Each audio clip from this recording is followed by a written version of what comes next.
Hello, you beautiful bastards, and welcome to my so-called show. And I am joined here with the Inside Man. How you doing, Good. man? Yeah, good, good. Really, really looking forward to this one. Yeah, I know you recommended it to me, and I will. And I saw this for the first time. I watched it for a second time, and yeah, this is a very clever movie. This has got plenty of hints in that you don't notice the first time around, and we will get more into that later. But my other guests, a lot of toxicity. How you doing, man? I'm happy to be an American surrounded by my fellow British. Wait, okay. Yeah, I'm just happy to Yeah. be here. Yeah, you're doing better than us. Oh, fucking hell. All that government funding that was being wasted is finally going to get eradicated. So, yeah, Yeah. I'm happy for Hopefully, you Americans. I really am. hopefully by time. Critical. Yeah. Yeah, so Go now ahead. I'm joined by Critical here. So, how are you doing, man? It's been a while. It has been too long, too long. I've missed these, but yeah, glad to make this one. It's an awesome film. Yeah, looking forward to getting into it, man. I know, and I am really sad I have slept on this for maybe 16 years since this got No. released. I mean, I heard good things, and for some reason, I didn't really jump out of bed to try and look for it in the shops to watch. But Inside Man has kind of given me an incentive to watch it, and yeah, it's really good. I mean, it's really well crafted. It's well acted. It's very well written, and what it does what movies the best movies do. Show don't tell. It's littered Yeah. with hints that you don't notice the first time, like I just said earlier, and like I said, we will get more into this as we progress through the movie. So yeah, so this is yesterday was like my first time actually watching this movie. So Inside Oh Man was wow. the first time you saw this. Well, I'd tell you the first time I heard about it. The first time I heard about it, I was actually on my birthday back in 2007 or eight. Yeah, 2008. Um, and I was over at Shepperton Studios, and I was in an area in this section of Shepperton Studios during the writer's strike, and this area where you get all the green screen stuff and everything. It's like so. I walked into this place. It's known as Drapes. So I walked into Drapes, and I bumped into somebody that I'd known for a number of years, and he was getting some black drapes, having to sort out some black drapery and everything for some background for something. I said, "Oh, so what are you doing now?" And he said, "Oh, I'm doing this new movie with David Bowie's son." I went, "All right, okay, interesting." He said, "Yeah, it's science fiction, and it's called Moon." He said, "I can't say anything about it." He said, "But it's got Sam Rockwell." I said, "Anyone else?" He said, Sam Rockwell. And I, of course, I never twigged. I went, right, okay. So just Sam Rockwell. He said, yeah, and Sam Rockwell. And it just never dawned on me what he was talking about until I saw the movie. I missed it at the cinema, but the first opportunity I had when it came out on Blu-ray, I grabbed a copy and I thought, holy shit, this is an amazing film. Um, and it's up there in my favorite science fiction movies, and by far my favorite performance by Sam Rockwell. I agree. I Wow. agree. And yeah, hello chat, hello Whammy Spoons, hello Ron Mickelson, and yeah, Toxic said warning for spoilers because even though it had been a long time since this had come out, and last couple of days ago was me seeing it for the first time, I was very unaware about what the twist was coming. I mean, when I first assumed it was just going to be a guy alone in space, like Castaway on the moon, maybe. Yeah, I Lord mean, Toxic, what was the first yeah. time you saw or heard of this movie? Yeah, so 2009 bought my first house and just retired from the army before I went overseas as a contractor, and I was spending about 6 months at home, and we were just watching movies all the time and sitting by the fireplace, and I had this I don't remember what cable we had, but whatever we had, this pay-per-view stuff, and I just was scrolling through it and I saw the preview for it and I thought, it looked interesting. I've been a huge Sam Rockwell fan since Teenage Mutant Ninja Turtles, and I just was like, this looks fascinating. And then, I'm a huge Kevin Spacey fan, and I like the whole 2001 type concept And Yeah, I was Well, just about to say yeah. that it does feel like it was sort of taken from Alien as well, and a little bit. yeah, and plus, yeah, obviously you can tell this was done by David Bowie's son because he's got a rock and roll father who was a big star in the '70s, so he's probably got a bit of a soft spot for the vintage aesthetic. So Yeah, I think, no, This yeah, almost seemed like it could have been set in the same universe as Alien, to be honest. yeah. Well, this is in a shared universe, not coincidentally. So, but we can get more into that as we progress. But yeah, I saw the preview for it, and I was just enamored with it, and I put it on, and then as soon as I got finished watching it, I made a sandwich and I immediately watched it again. Same. And it's one of those things that you don't hear about too much, and you wind up giving your friends, as Inside Man did to you, Luke. He just was like, you guys got to watch this. Take a look at this. This is one of those little hidden gems that's someone's got to tell you to watch it, or else you don't know. And I watched it today again in preparation for this before I went and met with a client, and I was blown away by how good it was. So yeah. Thanks very much, Dan. Critical, same question. Yeah, I remember this film when it first came out, and I didn't see it at the cinema.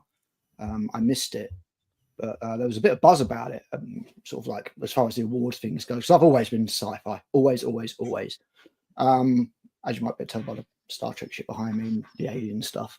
So when it came out on DVD, we made sure to check it out, and yeah, man, I was just blown away. I was just like, "This is smart." Yeah. This is just smart sci-fi, like I like. It's not dumb. I mean, bear in mind what we were getting around at that time was like the Michael Bay Transformers films and shit. Yeah. They're the opposite. That was so shit. That was so Star Trek reboot. The Star Trek reboot again, the opposite of smart. So this was the same year as that, if I remember correctly. And I was just like, I think it was because a lot of films can be intelligent again. I think it was because a lot of films that year as well was because there was a writer's strike in 2008, and a lot of films that were released were getting rewritten while they were being shot. So yeah, a lot of films were a big clusterfuck in structure, writing, everything. Destroyed the reboot of Battlestar Galactica for me because I was really enjoying that. And then the writer's strike came along, and it was never the same again afterwards. It was all fractured and stuff. So yeah, I love Moon. I think it's a really, really smart film. Watching it again today, which will probably be about the fourth time, my stupid critic brain kicked in, and I did spot a few things where I was like, that doesn't quite make sense, and that doesn't quite make sense. I actually look forward to hearing that, because I watched it again today for the fourth or fifth time, and I found it to be flawless. So I'm interested to hear what you have to say about that. Yeah, just a few questions as well. Match up. But it's a brilliant film. Everybody should check it out. Yeah. The only thing I would say is it's really, really, really hard to discuss the film without discussing the spoiler, which comes in about half an hour in. Literally, end of the first act, boom, there's your twist. There's a couple more twists later on, but end of the first act, boom, there's your twist. Yeah. It's a great film. And it's on such a small budget as well, man. The budget it was, shoestring budget, for sure. Yeah. I mean, I think when I watched it, I thought, okay, I mean, me and my wife were kind of already guessing some of the twists a little earlier, but that didn't stop me from liking it. It's, I think it's just one of those things. I mean, because we've seen these kind of cliches a few before, like dodgy government conspiracies, companies trying to save money, so resorting to very unethical methods. It's it was only today that I noticed one of the executives was Matt Berry. Yeah. Oh, really? All right. Yeah. You didn't notice that. Yeah, Matt Berry and Benedict Wong. Yeah. Benedict Wong. Yeah, exactly. Yeah, no, I didn't notice this time around for some reason. But what's quite interesting, I think both Toxic Al and yourself, Luke, have alluded to this, and that's that. There is a familiarity about this. So, in terms of the 2001 Outland, Alien, and of course Silent Running connection. There, we have these corporations.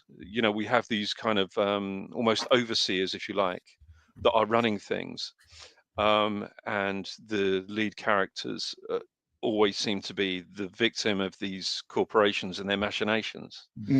So they're expendable, aren't they? Yeah. So it kind of it fits in with those worlds absolutely perfectly, and of course draws inspiration from all four of those movies that I previously mentioned.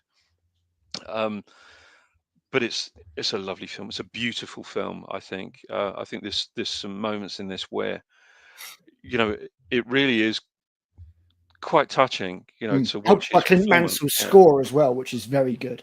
Oh, Clint Mansell. I mean, Clint Mansell. Not many people, or some people may not know this, but he was part of a group called Pop Will Eat Itself.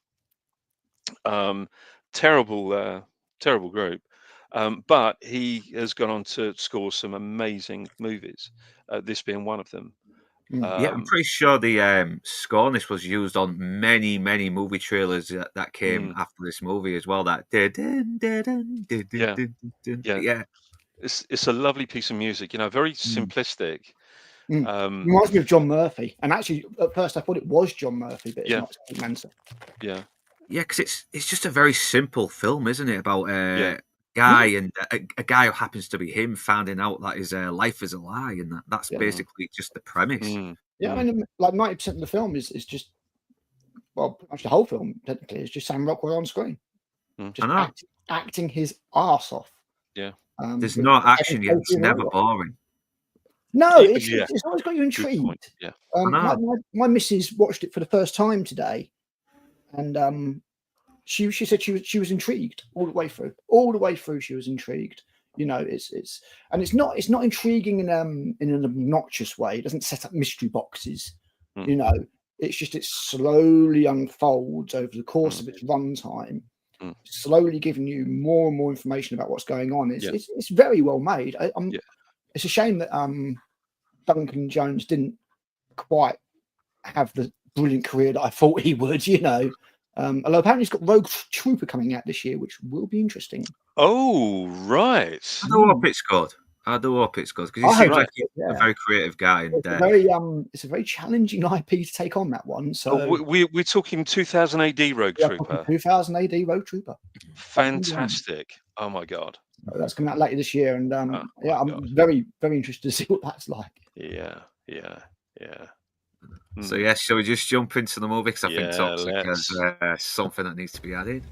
Okay. Ladies and gentlemen, boys and girls, dying times here. One more quick thing before we go. I did think it quite funny how we were watching this film, and there's something similar-ish coming out next week or maybe the week after. Yeah. And you're talking about the what is it? Mickey 17, isn't it? Very similar concept. Yeah. I think they're going to be playing that for laughs, though. I think they're going to be kind of. The trailer was definitely played for laughs. I don't know about the rest of it. I have to wait and see. Yeah, I don't know either, to be honest with you. Isn't Sam Rockwell in that though too? Robert Pattinson can act really well, so I'm kind of. No, he's great. No, he's definitely great. Yeah. What's that film he did? Good Time. That's a good film. That I think that's really good. So it's at the beginning now, and once again we get a bit of exposition to why he's there. It's obviously just some renewable things, something from the helium from the moon itself is kind of being used as an alternate energy that's renewable. Sorry, mate. Sorry, Luke. The slides aren't coming up, mate. Oh yeah, sorry, that's my fault. I forgot to bloody click on it. Do apologise. I share screen. Right. Yeah, basically helium-3 is powering fusion, which it's funny. The world. It was quite interesting because after I watched this, I wanted to find out exactly whether helium-3 was just some kind of sci-fi thing that they made up for the movie, like unobtainium or something. It might be a real thing, though. It was. It is. It was discovered in 1933, and but there are only traces on Earth because the helium-3 particles come from the sun. So I think it's 2 proton and 1 electron particle. But of course, the Earth, the moon, absorbs these particles, and those particles are within the rocks and surface soil of the moon. They've got to mine it, don't they? They've got to harvest it out of the moon. That's what the harvester is all. But apparently, in reality, in 1969, when the samples were actually brought back from the first lunar mission, and they examined the the rocks and everything, and they found that there was a very high concentration of helium-3, and it's estimated that there's something between 3.5 and 4.5 million tons of helium-3 on the moon's surface, which basically means that as a source of power in nuclear fusion, we could use this as a source of energy which would last us 10,000 years.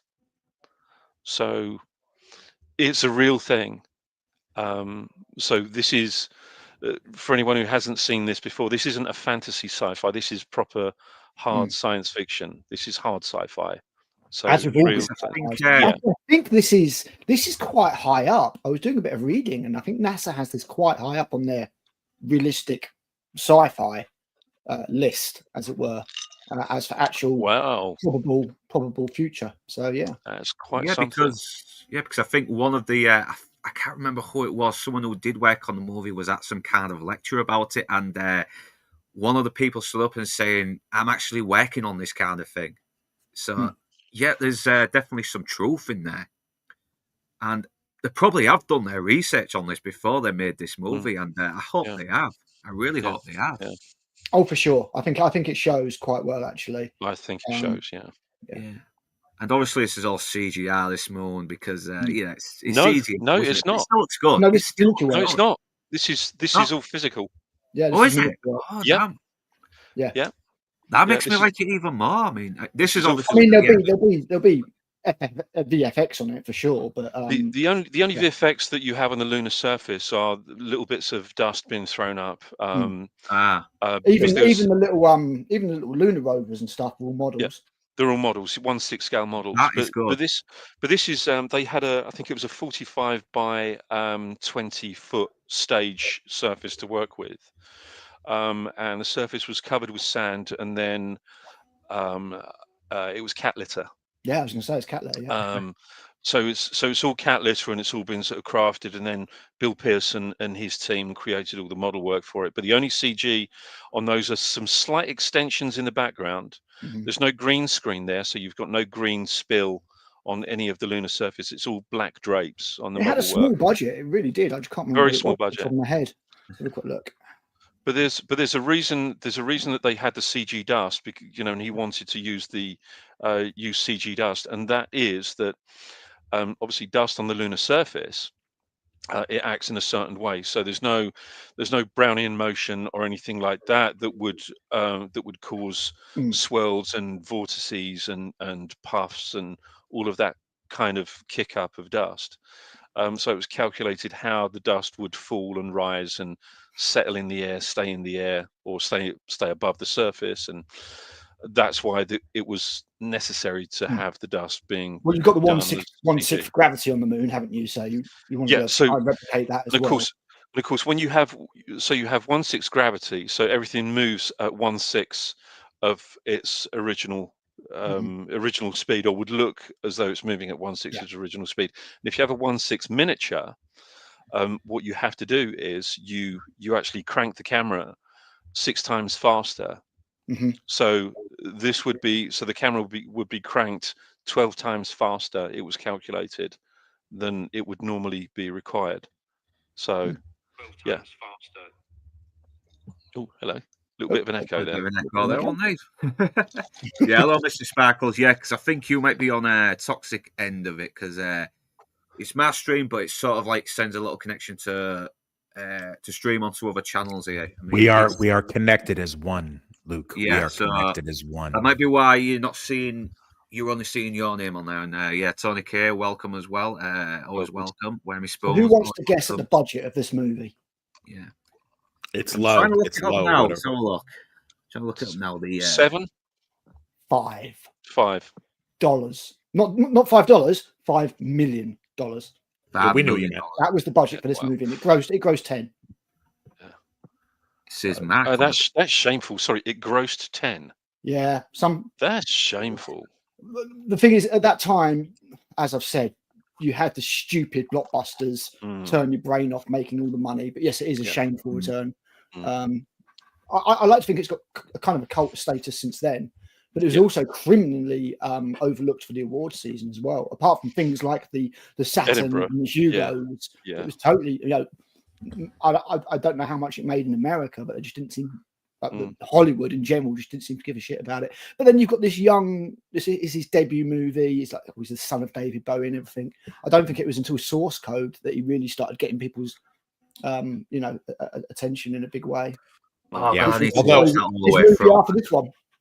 I mean, Source Code is just another Groundhog Day ripoff, Yeah. and I think this movie wipes the floor with Oh Source yeah, Code. totally. Yeah, no, I love this movie. Yeah, because you watch this beginning, it's like 10 minutes and you already get this character as well. You're already getting all the clues. I mean, Well, okay, it's he's been there for 3 years now. He's had trouble with his wife, but he can't talk to her live. He can only get recorded messages, and it's the only thing that's sort of keeping him kind of sane, but he's still very lonely, and he's complaining about his stomach feeling a little tender with his breakfast. So that's a nice little clue to know that his body is now giving up on him. Now he's about to come to the end of his contract. It's a classic. It's a classic sci-fi or classic, story writing conceit that the first thing you show is the average day in the life of your protagonist. And that's Yeah, exactly what he's we get killing in off the first Sam with 15 his minutes. models. He's killing off Sam doing the plants, and the thing is, it does so much heavy lifting because, again, like Toxic said, it shows and doesn't tell, but you can infer from everything you're shown about the last 3 years that he's had. You see this model, and you know that he's been working on that over time. Well, You can see that it for some actually, reason he chooses to wake up to Chesney Hawkes, the one and only, every day. yeah, So it means that quite clearly he's already got major mental problems. So but no, it's great. It's almost like a little montage where it just and you can always see as well with the smiley faces, which is like all the weeks that his works, maybe I'm guessing, because and we see it later. It gets wiped out after the second Sam gets woken up. It's spoiler alert: the clones. He meets his clone. It's funny. It's funny. It's funny you actually mentioned. Can't get too much more through the movie without going to that scene. So it's funny you mentioning the plants. Him tending the plants out. Actually, I mean, because that's obviously an homage to Silent Running. The Bruce Stone character in Silent Running. But if you look at the names on the plants, you got Ridley, Stanley, Doug for Doug Trumbull. So they're all, there are all these tiny little things that. And in this scene, you can see right there. This is why I keep thinking this is in the Alien universe. You see those little shapes down in the. It looks like something out of Alien. It looks like something out of Alien. It's exactly the same design. Jumpsuits as well. The jumpsuits. It feels Outlander as well. He's got the white trainers on with the It's that lived-in quality that all of those movies have. That very, workmanlike. Even the hydrogen canisters are kind of a similar concept to what they've got. Yeah, it's very industrialized, isn't it? Yes, he goes to get his suit at the beginning of the film, and the suit is dirty because it's his work. It's his work clothes, isn't it? Yeah. Like he goes out there. Plus, there's no one there to keep up appearances anymore. Right. Yeah. Like who cares? But you can always tell somebody's going through some sort of existential crisis or some sort of trauma because they look like Critical Al in the movie. Yeah. Like anytime they got the big scraggly Jesus beard and the hair is all out like that, they're either training for a fight because their friend was killed by a Russian, or they are alone, like on this deployment to scrape up, moon dirt so that people can keep, driving their SUVs. So, and he does look like he hasn't bathed in a fucking long time. I mean, looking at his claws, I start to itch a little bit. I feel like I want to jump in the shower right now just looking at him because I do like that. I do like that T-shirt though. Wake me up when it's quitting time. Yeah, right. Yeah. Which actually was his Sam Rockwell's T-shirt, by the way. I like all the Sams have the same T-shirt too. That they all have their little kit. Yeah. That's right. Yeah. Yeah. But by time we get to the thoughts on this movie, and I have a really interesting take on this that maybe you guys hadn't considered yet, but we'll get to that in due time.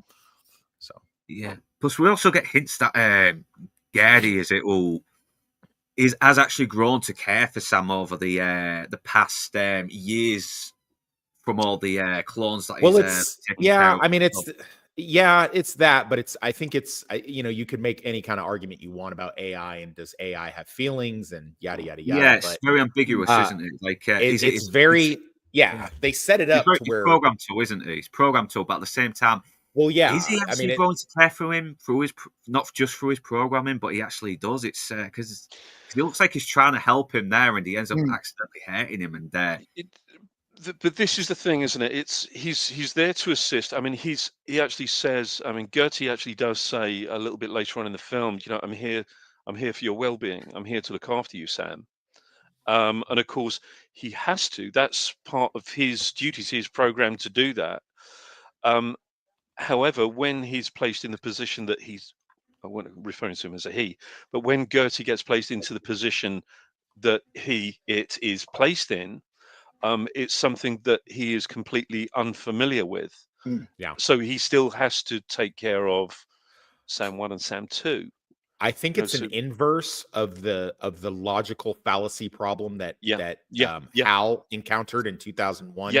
Where Hal becomes a murderer because he's told by the company that he has to lie, and he is programmed to not lie, and it causes. So this is like an inverse of that, where it's like, although he's supposed to follow company orders, Gertie's priority one, Isaac Asimov rules of AI is do no harm and protect protect the client, the astronaut, whatever you want to call it. And I think that's why he kind of goes off reservation a little bit and does the things that he does. Perfectly. I like to think it plays into Isaac Asimov's three rules of robotics. One is you may not, by action or inaction, allow a human to come to harm.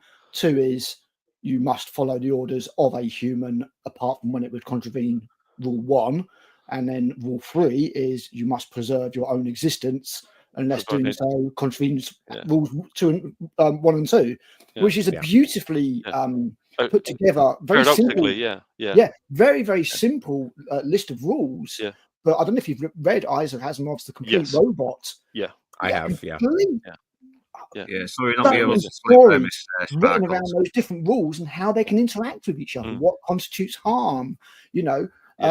There's some great stuff in there. I would very much recommend reading that book, and anybody who likes sci-fi. And I think that's kind of Gertie's thing in this, is he's achieving almost like a sentience as he understands what harm actually involves. And in the end, he's prepared to sacrifice himself to help Sam escape. Which is quite a big thing, because he goes through a complete reboot and everything. So right. So but that's kind of my point, is that as opposed to the HAL 9000, this kind of flips it on its head, where it's like HAL went murder robot because he wanted to follow the rules, but didn't know how to follow the rules and break them at the same time. Whereas Gertie, he becomes more altruistic in helping out the Sams because of following the rules. So he will break, and he breaks corporate rules in order to do the things that he needs to protect the client. So, I like that. I think it's, and I love Kevin Spacey's, it's his voiceover in it, and which was, by the way, filmed in one day. He filmed it in one day. Yep. Whoever decided to approach Kevin Spacey to be a robot, it's like, that's good work. Protecting Sam is his priority. That is number one priority. See, and whether it's Sam 1 or Sam 2 or Sam 6 or Sam 7. He doesn't he doesn't differentiate. Talk to him like he's another Sam, or he's the other Sam. He just calls him Sam. He doesn't seem to see that he's a clone and that there's duplicates. He just says Sam. He always says Sam, like he speaks to one person. And I do love the little emotional emoji faces that he has, because it's obviously a stupid corporate thing, as well as like, he may be an unfeeling robot, but he's got a smiley face. But and it does end up showing that he may have some kind of emotional connections, or whether it's superficial or something genuine. We never know, and I'm so glad not to know. I like because that little smiley face is one of the only color bits in the entire movie. Nearly all the movie is this kind of white and washed out colors. It looks a bit filtered. Colourful face on the robot. But also close here as well with his headaches as well. He's got his tender belly, so you don't even know, like, yeah, he's it just feels like an inconvenience, but you see later it's just side effects of his Well, body. again, early in this film, you don't know, like, you know, is he just having mental problems because obviously he Yeah. starts hallucinating and stuff like that, and you're like, well, this is all stuff that would happen to somebody who's been on their own cabin on a fever. moon base for nigh on 3 years. Cabin fever, Oh, isn't yeah. it? Yeah, for cabin But- fever, exactly. And but- they've even looked into this with terms to doing like the Mars mission and stuff, where they recently isolated a load of people in, was it Iceland, for like a year, to see if 6 people on their own in a base will go completely insane and try and murder each other. So, you know. But this is the funny thing about, sorry, going back to Gertie and the emoji faces, and the strange thing is that they actually did, on the set, they used transparencies on that screen. So obviously it's not a real screen. So it's just literally a light box. So they put transparencies on, but unfortunately they wouldn't show up. And when they got the footage back, they got the rushes back and they viewed the rushes. It just wasn't showing up. So they had to CG that. So all of those emoji faces are digital effects. Oh, wow. Done by a company called Cinesight, a brilliant company. Simon Stanley Clamp, I think it is, who's visual effects supervisor for the digital effects. Miss But Sparkles, yeah, there will be spoilers. So if you don't want to be spoiled by this movie, by this stream, turn this off and watch the movie. But if you don't mind, Please watch the movie. Please watch the movie first. They're off watching the movie first. I'm watching this later. Yeah, if I was to score this movie, it's a 9 out of 10 straight away. 9 out of 10. I do like this scene as well because it does really make you feel for him as well. You can see he just wants to get back home. Even though it's looking like he and his wife did have problems before he left, but yeah, you know, you're bound. Yeah, if you've seen this, then you know he's in for a bit of a disappointment. Poor bastard. And you do feel sorry for him as well. You do genuinely feel. Oh man, Sam Rockwell sells it so well. He so does well. Every version of Sam that he acts brilliantly. And he does the different parts well when we meet the second clone. He's a bit more. Now that we know that there's well, going to be a second Sam Rockwell or second Sam Bell, what this reminds me of more than anything else, and I think Inside Man will know, is the Red Dwarf episode Me Too or Me Squared. Where there's 2 armored rimmers. I've never seen Red Dwarf. Oh, you dude, never seen Red Dwarf? Oh my god, man! Oh my god, you gotta watch it. It's so good. Man, you've got to watch at least the first few seasons. You are missing out on some quality sci-fi. Season 1 to 6.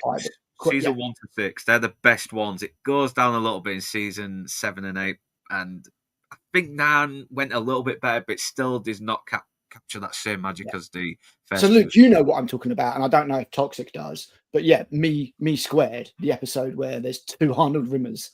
Yeah, and I have a different. Yeah, I have a different theory that I'll espouse at some point here when the time is right. So I don't want to mess up Luke's flow with his slides with the story. But yeah, this is another good little bit that when he burns his hand, he's seeing hallucinations of a young girl who he doesn't know it's his 15-year-old daughter. That's probably one of the few things I question about him, because why is he seeing an image of his daughter growing up when he hasn't? Well, they have a phenomenon. They have a phenomenon known as twin telepathy.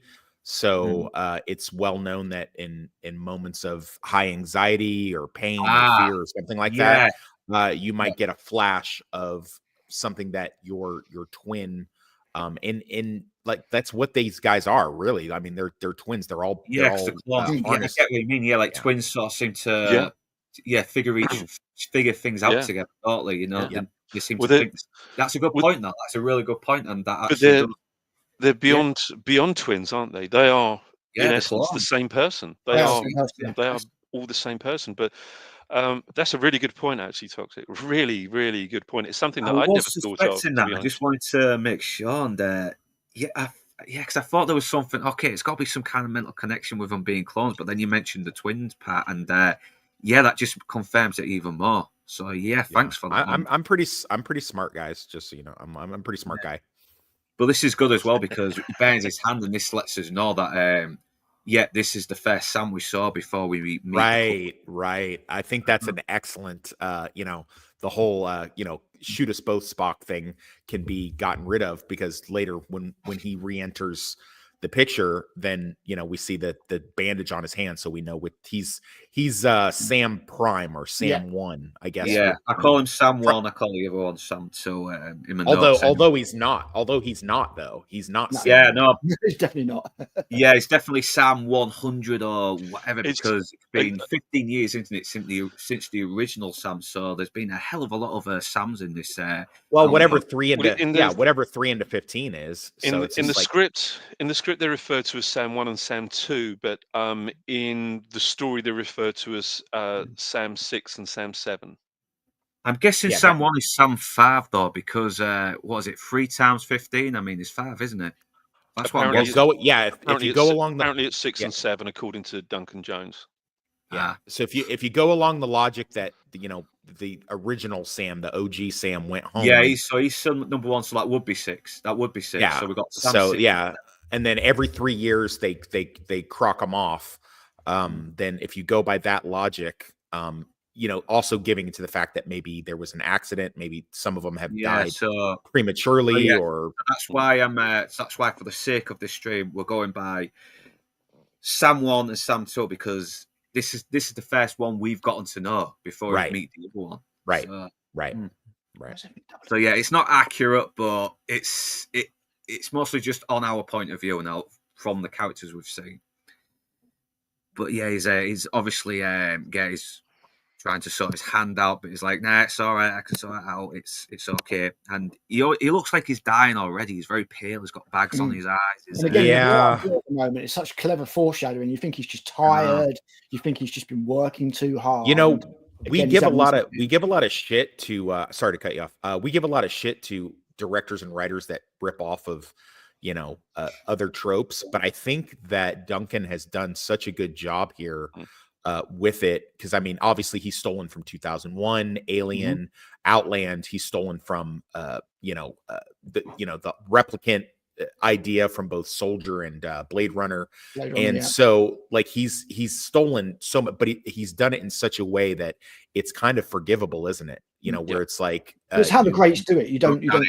You just absolutely you infer. You give homage to a great idea by incorporating it. They say that imitation is sincerest form of flattery, and in here he has just taken little bits from here and there. And there's companies and creators that have made entire careers out of doing that. And as I said, I think Duncan Jones has just done it really well here. Really well. Yeah, I mean, so good. I mean, Star Wars is basically Flash Gordon in a way. It's George Lucas's and or Akira Kurosawa. It's Hidden Fortress as well, isn't it? A lot of those things. I mean, Taxi Driver is basically like a much more updated version of the Searchers in a way, storyline wise, anyway. Yeah, I mean, there's lots of iterative processes. I'm sure that, I've not seen Mickey 17 yet, but there'll be films that, moon influences and stuff like that. And well, this influenced that Tom Cruise one, didn't it? Oblivion, not sure. And I do like Oblivion a lot, especially spoiler for Oblivion, isn't the same premise that they're all clones? Yes. Oh, you spoiled it for me. I've not watched that yet. I've not watched it yet. Wow, damn, I'm sorry. Still worth it. I probably would have ended up guessing it anyway, though. It's to be fair, Oblivion is the film, and I mean the film, that sold me on Tom Cruise again, because I got sick of Tom Cruise. I was just like, I'm so fed up of you doing these same films all the time. I watched Oblivion, Tommy can do no wrong.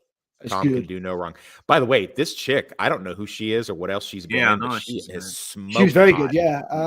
Oblivion, I think, was based on a French graphic novel, and I don't know when that was, so I can't tell you for sure whether who is this chick, Inside Man? Is she somebody? I can't remember. I can't remember her name, I'm afraid. Dominique something, isn't it? Dominique something. Oh, the fucking name's cut off. Dominique something Irish. Elegant.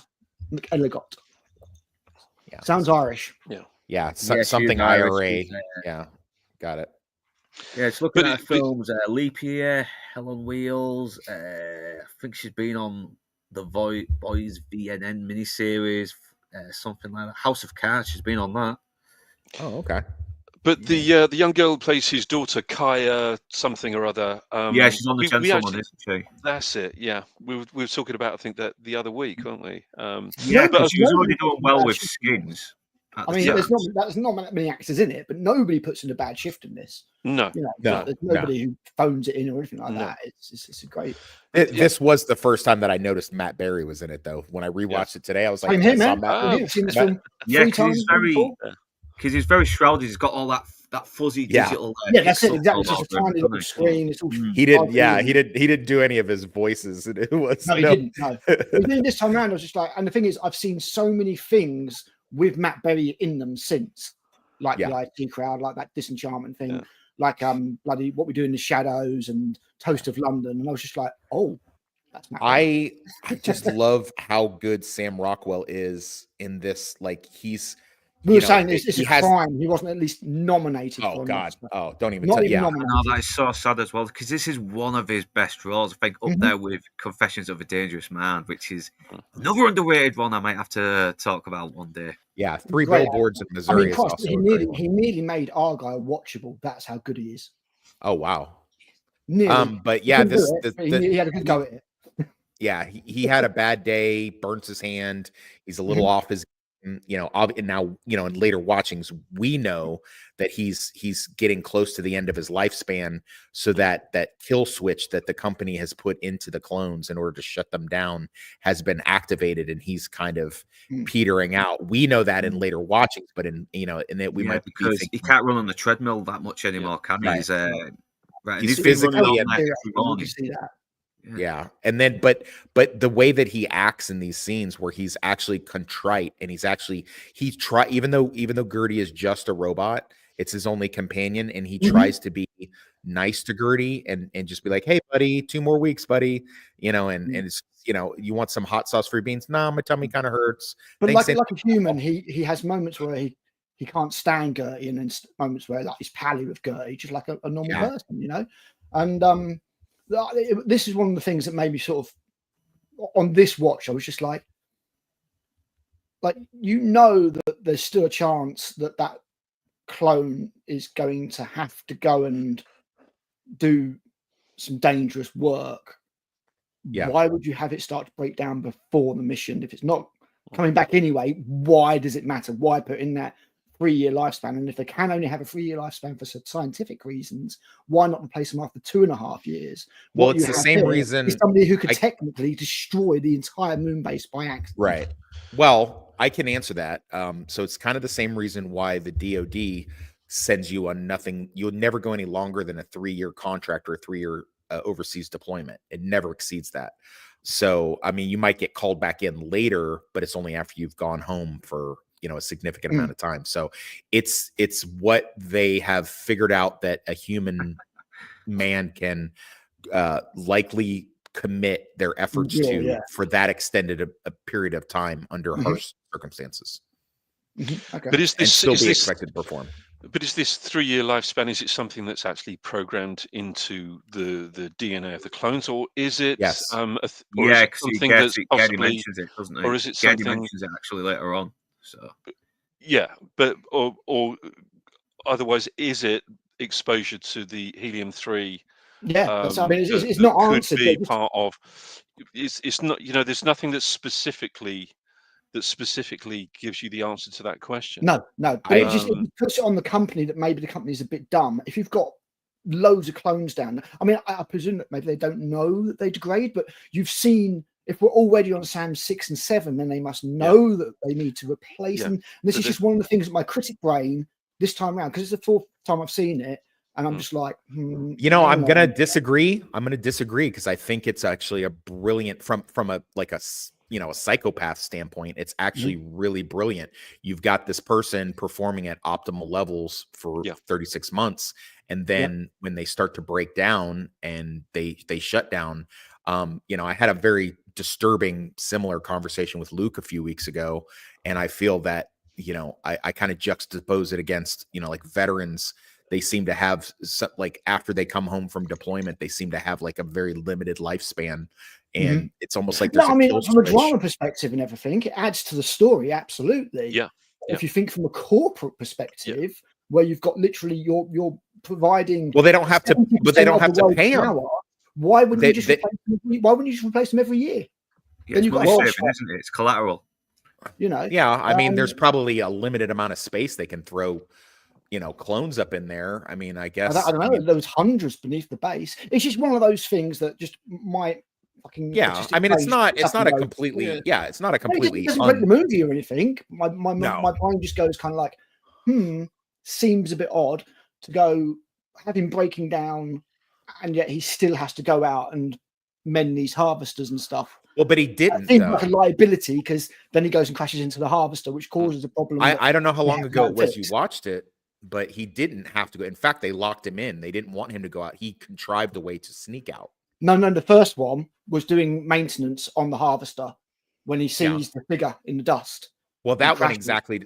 Right, that's that's the first one. So what I'm saying is, if he's already in the space where he's breaking down, why would you have him going out and doing that dangerous stuff? Yeah. And if that dangerous stuff is inherent to the mission, why would you? I don't want to get bogged down on that detail. And again, it works great from a drama perspective because otherwise the film essentially doesn't happen. But it just makes the corporation look a bit and it also does it does throw up questions which are open to interpretation, which is something that I like. Yes, and there's nothing here, as I say, there's nothing here that breaks the film. There's nothing here where I go, fuck off, film, you don't work anymore. But it's just a couple of little things I was thinking like, it seems a little bit odd, but you can let them go, and most people won't even notice them. But I'm me, and I do. So, I feel like there was a lot of fail-safe measures if things do go wrong. They had they have that team on the space station hovering nearby, and it's not a rescue team. It's, in fact, we know it's a kill team. Who also know how to do maintenance, of course. And then, of course, they have Gertie. I think maybe if I was going to say the company did anything sloppy, it was not factoring in the fact that their AI might mature and grow accustomed to Sam and help Sam in the ways in which Gertie does in this. I think they assumed they had a HAL 9000 and didn't realize they had like a K-Pax. I also kind of had the idea that the people in charge were like stockholders who had no fucking idea what they were doing. Really, they just owned the company. Yeah, I mean, even when he speaks to them, they're very much just spouting the company line. It's like Weyland Yutani in Alien Romulus. You're like, this is the stupidest fucking corporation in existence. It's so Weyland Yutani. Just stock owners. Yeah, it's Amazon. It's Amazon. It's Weyland Yutani. It's Disney. It's all of these. This is something that's so plausible to me that I because if they were going to be like humans about this thing, they go, okay, we've got this mineral, right? We've got this mineral on the moon that we can solve our energy crisis with. It's going to be expensive to go get it, and it'll be expensive to put a moon base, but everybody's going to win. But what they wanted to do instead was pull a Dollar General thing. And well, I don't know if you guys have Dollar General in the UK, but over here there's like, they're going to cut overhead by having these clones that they don't have to pay and they can just incinerate. And that's that's also my theory. It's also my theory on the PTSD thing with it's almost like, if there was a diabolical way so where you didn't have to keep paying veterans benefits, just have them delete themselves, and so I feel like this is a bit of an allegory for that. It's just like he served his purpose, he's no longer useful. Sam Prime is living the good life, because he sold the rights to his genetics and DNA and his memories. That's never said, but that's what you infer, isn't it? When you find out later. But also, this is the ultimate investment, isn't it? It's the ultimate investment. It's cheap in comparison to 10,000 years worth of profit. Yeah, I know he's expendable. That's all he is. He's just a drone to them. Yeah, and this is where the plot really starts to move along a bit. Now we've got the exposition about him. We know who this guy is, and obviously he's going down to collect some of the helium from the harvester, but then he starts to see an image, an hallucination, which causes him to crash. And later on, it's looking like he's woken up from the accident. He's been saved, but then we see there's no marks on him whatsoever. He doesn't remember the accident. He remembers Gandhi. Yeah, this is where we start to see a little bit of suspicion and mistrust as well, because Right. Gary is talking to the company live, despite the fact the satellites are all blocked off and they can't get a signal. It's so this we don't know if this is Sam Tool yet, but we know he's already suspicious about what's happening, which later leads him to jeopardize one of the pipes, so he can say, listen, I need to go outside and get the pipes fixed. But it's like, we have to keep you in here because the company is sending a team to sort out the harvester that's stalled. So you just stay in and be a good boy. And it's like, no, something's wrong here. They're just saying like, oh, we're concerned for your well-being. So they're spouting the company's shit. It's like when the company's about to get bought out by another company, and the company's like, oh no, your jobs are fine. No, it's just don't worry about it. Where the whole time they're already calculating their fucking parachute, and they do the fact that loads of people are going to get wiped off. It is absolutely the upper management and then the peons, and they don't matter. Because it's so diabolical. You need to be a prick. Exactly, yeah, that's it. You step all over the people beneath you. And as you correctly say, Sam means absolutely nothing, even though he's the one up there doing the hard work. But of course, Gertie obviously has to take care of him particularly well at this point, because he's a newborn. He's just been born. He's, and I thought it was quite an interesting one where we have low light on the set, and of course he says the light really hurts my eyes. It's really bright, and of course it isn't. When he opens his eyes, it's the first time that he has actually seen anything light. Like the Matrix. There's another. Says, my eyes hurt, and then Morpheus goes, "You've never used them before." Good comparison. Good call. Yeah, it's an interesting little thing. And by the way, I have to say, absolute credit to Tony Noble, the production designer of this, who created the most incredible set. I love it. It's such a beautiful work of art, and it was constructed in sections. And you have to remember, this set is not made of metal or any kind of fiberglass or anything like that. This is all MDF and wood. It's all painted wood, and it looks just wonderful. Great inspiration drawn from Sid Mead, apparently. Yeah, I was going to say Sid Mead's all over it. Yeah, and his kind of functioning kinds of sets that he had created particularly for Blade Runner. But it's Tony Noble, absolute genius of a production designer, all on a very, very tight budget, very, very small shoestring construction budget, and all of the lighting on the set was practical, by the way. Everything was practical. Yeah, because I love the fact that it's not too slick looking. It feels very industrialized. I mean, it looks like there's rust on all the metal parts, everything. And I do like to think one of the CEOs here is Renham's great grand from the RT crowd. And of course, you also have Prime, don't you? Benedict Wong. Yeah, he was also in the RT crowd, as well as the Countdown champion, one of the Countdown champions.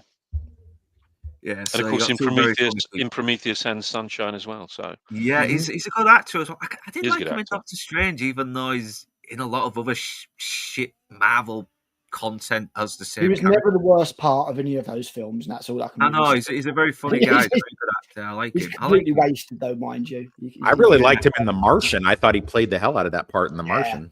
I need to watch that again. It's been a long time. Dude, we could do that for a future one of these, because I'd be well up for that. I love The Martian. I would love to do that, just for the fact that the guy that wrote The Martian put it up on Amazon, and it sat there for a little bit, and then they put it into a film.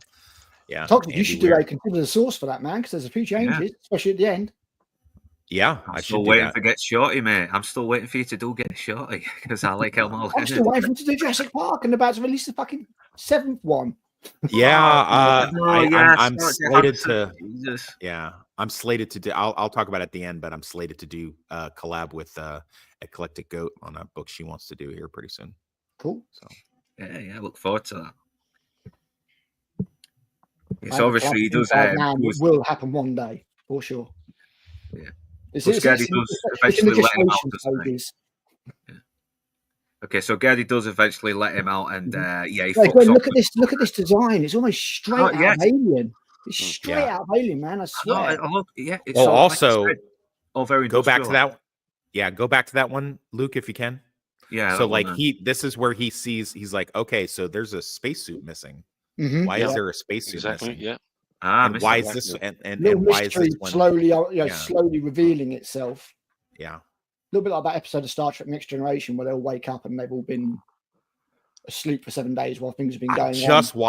I just literally watched that episode the other night. I literally just watched that episode the other night. It's I can't crazy. remember what the hell it's called now, but it's a good episode. Yeah, I know what you're talking about. Where Data's the only one that remembers everything. Oh yeah, yeah. I need to watch that. Yeah, that was a good one. That it's been a fucking while since I watched that series. I need to watch them, and I do need to watch Insurrection. No, not Insurrection. Voyager, because I've heard that's. Oh right, I thought you were going to say Section Deep Space 31. Nine, You do fucking not hell, need to boys, fucking watch it's got to be Section 31, mate. I've not seen Deep Space Nine yet. I'm gonna have to watch it because Listen, Mate, you Deep Space Nine's misogynist, the best of them. Honestly, Deep You Space Nine is you fucking misogynist bigots. brilliant. Watch Discovery as you should and enjoy it. Embrace it, bigot, So, man, misogynist, I could only do 3.5 seasons of Discovery, and I tapped out. toxic masculinity. I never thought there would be Star Trek that I couldn't watch. But gosh, like, no, I can't do it anymore. Yeah. So Anyway, now he has found the other Sam. Yeah, and yeah. he's just vibed freaking there. out. Basically, he comes up with a conceit to get Gertie to let him out because Gertie's doing his how thing of I can't let you do that, Sam. And he's like, he sabotages the base and says, "Look, just Is let me he out though? there just to go and check." Is he though? I feel think- like it was a really soft pushback because I think he he's kind doesn't. of like I think he's like, all giving right, Sam a reason to want to do it. right. Even Yeah, more. I was thinking that as well. Like he Because wanted to It's overhear like him when doing the Gertie laptop. gets caught talking to the guy, talking to the executives. He could have done that before he woke the clone up. Yeah, I was just about that's to what say Luke that was as well. saying. I was Yeah. I messaged You know, so I did he do it messaged on Toxic about purpose? that. As he starts to messaged Toxic about that discover earlier. sentience and morality. Yeah, you mentioned it earlier. You know, so Gertie's as much of a interesting character in this as Well, because as his Sam Bell is. programming states to protect Sam, right? Yes. And they're telling their Protect or look AI. after. It was one or two, wasn't it? Yeah, Sam's well-being is his topmost priority. I think was right. So how would a computer like that react logically if they're like, okay, you Gertie, HAL 9000 stand-in, we're gonna go send a kill team and go clean this thing up down to the nap, and like how would he react? Wouldn't he on the surface try to follow the company's orders, but below that, wouldn't he, with a little bit of subterfuge, kind of work towards the goal of protecting? Well, the thing is also asset? this may not be the first time that Gertie's seen it. This is 15 years on. We know that because Eve's 15 years old and she's a baby originally. Right. So he might have seen this whole cycle of the kill team coming in every 3 years. Could be, yeah. That may have up to 5 yeah, I mean, times. the fact that they have them like a day away, 2 days away, or something like that. They're not far away. Whatever it is, we got Blue they're Collar not coming joining us from now. Earth. How you doing, man? Hey, blue collar. He's a Hey, haircut. you got skinhead, man. Hey. Yeah, no. I just finished watching my kid, but boy, yeah, this was a movie. Are you just, Have you not seen it back before from the either? rally? Yeah. No, I just finished watching a half hour ago, so getting home. Nice. Good film, man. Yeah. Hour 40. Before we continue, we will ask Blue Collar about his first time seeing this movie, and we're just up to the part where he's just found the other Sam, and Sam is just about to get woken up and discover he's got another clone of himself. Yeah, and this point in the film, I was like, is he losing his mind? Because so far his memory's been kind of sporadic. So I'm thinking that just watching it, like, what's going on? Because his memory's vague, and like, is he hallucinating this second Sam? That was exactly my thoughts when I first saw this. First time round, it was. Yeah, totally. Yeah. It'd be nice to watch the film again for the first time. You can never go back and do that, but it would be nice. There's a few films that I'd love to do that with. Oh, definitely. Watch them for the first time. I have no memory of finding out what it was like to find out The that Darth Prestige. Vader, The Prestige spoiler, would be mine. was Luke's father. I don't know what that felt like, and I'd love to be able to experience it again. Oh, okay. I still remember that, actually. I don't know, but I have no memory of it because I watched Empire Strikes Back in like I don't know 83 or something stupid like that. I think It's even right here too. The new the sicker Sam looks over and he's like, Gertie, is there someone else in the room with us? Because Yeah. Right. He's not. yeah. Yeah. Good point. He's not trusting his own faculties, is he? Yeah. He's wondering, am I degrading? Like, I've already been seeing shit. Mhm. Am I seeing shit that's not there? Because I mean, let's be honest. If any of us like woke up in a hospital bed and you looked over and you saw a perfect clone of yourself, you'd probably be like, all right, so I'm tripping a little bit. How much morphine did you give me? Yeah. Yeah. I mean, I think he is quite aware that there is some kind of degradation of his faculties. Yeah, at that point, yeah. Yeah, definitely. Yeah, he does look like he's trying to figure things out already. But at the same He kind time, of comes to a you wouldn't conclusion know straight if away, it was just, doesn't he? you know, you've been in a one sick, gravity environment for 3 years. They're still doing work at the moment, NASA, to find out if it's viable to have people live out in space for that long and stuff. So the effects it would have on the body are going to be they're going to be profound. The novel I'm working on has a large part of the survivors of humanity living on the moon. And as each successive generation is bred, they get more and more fucked up because the moon is not somewhere where, it's not Earth. It's not Earth at all. So, you've got more radiation coming from the sun because you've got no ozone layer. You've got the reduction in gravity. You've got the exposure to the raw minerals out there and all that kind of stuff. There's a lot of considerations. So I feel pretty confident that all that radiation and toxicity would make me a superhuman out there. Wake up one day like a fucking space marine. Moon man. Dum. In my book, so the moon he's gets watching- being used as a prison, and the prisoners are being made to mine the moon before Earth basically goes completely fucking. Yeah, and this is obviously like the first footage that was sent to him. Probably the first Sam when he came on here and there. This is what anytime a new Sam gets awakened, this is what they're shown as well in order. And it's so weird that they say that there's no live footage because that's not a problem with the moon. So your brain should already be going like, hang on, this isn't like Interstellar where they're fucking. Just to clarify, they're actually on the dark side of the moon. Oh, that's right. No, they are on the dark side, aren't they? Yeah. So yeah, no. Well, they also gave him the malarkey about the Then there's a satellite receptor shield. Yeah, The receptor shield is down, and that's something that's got to be. And listen, if he was only there for a 3-year span, that's a lie they could probably get away with and just tell the lie again in another 3 years. But in fact, they're using signal blockers, which, by the way, they actually do on military bases. They have signal blockers so that people can't, communicate and bring on cell phones that have bombs inside of them and make them explode. They block the signal when you come in. So you have to use the stuff that they give you. Sorry. I thought it was interesting that the harvesters were named after the apostles. Yes, it's like, isn't it like Luke and Mark and Mark, Matthew? Luke has been crossed out. It's Judas, doesn't it? One of the three. Judas, just a little informational tidbit here, just a trivia tidbit.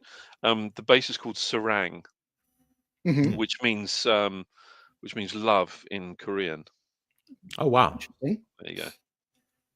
I didn't know love. Yeah, I did. Oh, you beat me to it, you piece of shit. You beat me to it. They certainly weren't full of love in the 54th parallel. Am I right, guys? Huh? Am I right? Yeah, so now we're up to where he's seen his other clone and he's like, what the fuck is going on? Who is that guy? He's like, that is Sam. You are Sam. Yeah. And he's just trying to rack his brain, and he's seen all of his smiley faces are all wiped out now as well. And it's like, this is something that the other Sams have done. Every time he wakes a new one, he wipes it out before, just to make it seem like he's just arrived. So you say he's on the dark side of the moon, but the harvesters definitely aren't. The harvesters are working on the light side of the moon, so kind of weird. I just took it as they went with the excuse that the antenna array was damaged and they've just been. Yeah, he mentions that there's a satellite that's been damaged or I don't know. It is definitely mentioned. Yeah. I just love the difference between the two Sams at this point, which again reminds me. Yeah, because we kind of get a hint of this is the new Sam is basically the Sam before he left Earth. He's got his reset. kind of like Yeah. temper Yeah, as he's well. back reset to- to- yeah, which is Yeah. what happens in Red Dwarf, because you've got one Rimmer who's been regenerated and experienced some things, and then you've got the new Rimmer, which is Rimmer reset before all of his experiences. So with this one, you could obviously argue that the left Sam 1, that a lot of it's due to his mental and physical degradation with the fact that he's a clone that's about to expire, and the other one's the fresh one. But he's also had those experiences that would affect him as a he's Right. still still human. He's back down to his factory settings, which is exactly, yeah. one of the- He hasn't lived the experiences that Right. that Sam 1 Because after has. 3 years of isolation and working Yeah, on yeah. projects, and you learn how to keep that stuff. I mean, Mm. Lord Toxic going into prison on day one is a very different person that came out in 3, 4, 5 years later. So Mhm. Your that's experiences define you, don't they? So again, Yeah. it's just a clever way of showing that they are different people, and they will have different perspectives on it, because you start off from the same template, but what you experience will change the way you perceive things. Yeah, and plus, because Sam 2 is just walking up, but he's already realizing the truth. He's determined to get to the bottom of it. While the first one, he's got that desperation that he wants to get home. He's like, I'm still going to go home to see my wife, and he knows the truth. He knows none of them are going to see Tess or the daughter. That's one thing I liked about the one Star Trek movie with Tom Hardy. It's like, I know it wasn't a great film, but I like the premise where this is Picard's clone, because Tom Hardy's a younger version, but he goes, I'm you. I'm your exact same. I'm a clone of you. And why are you evil for? And it's that big moral question of like, okay, you're the exact same person, like genetically, but why is Tom Hardy evil for? Because he's had a way different life experience than Patrick one Stewart. was enslaved and stuff like that. Yeah. Nemesis was such a shame. That could have been a really good film. It had some great setups. Yeah, I saying, think like, that film kind of lead to Tom Hardy getting in a crack addiction, because I think he came on. I think he came back after Layer Cake and started getting roles in Bronson, and eventually became this big star. Yeah, Bronson was an awesome film. Yeah, it's awesome. But we'll move on, because we don't want to go on too many tangents, do we? I mean, it's but once again, the confliction between these two is great, though. It is really great that how, because this is basically he's a fresh Sam. So this is the Sam that probably was a bit bad tempered, and which probably led to his wife leaving him. So, but this other one is a bit more appreciative now, because he's been alone for so long, and he's even willing to. He's even desperate. I hadn't even thought of that, to be honest. Yeah, because you see those tendencies that he's been working on. Because you think about, as somebody who makes models myself, there's not much more zen than making models tending to plants. So it's almost like Sam's been working on his anger issues for the last 4 years. Because how he beats him at table tennis, and Sam 2 is just fucking throws it to the floor, saying, "Oh yeah." This scene, I think, is far more sophisticatedly done than would you would previously think. I mean, at the moment, you look at that shot and you kind of think, oh yeah, that's just a kind of a split screen thing. I figured it was a composite. But there's all kinds of real interactions between the Sams. The playing with the table and the net, and but also the timing. This isn't just a simple case of, you go at one end of the table for one part of the shot, then we'll put you around, we'll redress you, do your hair and makeup, and put you around the other side of the table. There's all kinds of things that had to be worked out technically. And in terms of visual effects, and in terms of acting, not just the directing, but the acting. So keep it there. I'll mention this in a sec. Oh, sorry. Wait, yeah. On those three, right? I'll tell you something about these. But it was such an incredible piece of work that he did. That Sam Rockwell did. His performance. He had a little earbud in, and he was listening to a table tennis game, and he was actually reacting to that reacting to the sound of the ball in his ear. On both occasions, so he had to do the timing really, really well. Now these three, right? So the guy in the center is a guy called Mick. He was the first assistant director. The guy on the left, that's Gavin Rothery. Gavin Rothery was the special effects supervisor and concept artist. And the guy on the right, that's Gary Shaw. Gary Shaw was the DOP, director of photography, Check the surnames at least. who I've actually worked with previously. But yeah, it was a nice little kind of cameo for some of the crew. Yeah, so not them mug shots. Yeah, this was taken just for the film, then. That was taken just for the film, yeah. Okay.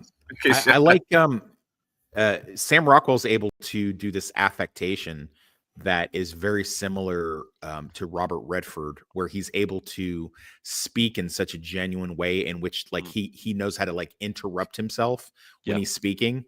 I don't know if there's a technical name for that, but like that like, oh, I'm gonna go over, you know what I'm gonna do actually, and like he has that way of interrupting his own dialogue as he's doing it, and it comes off so naturally.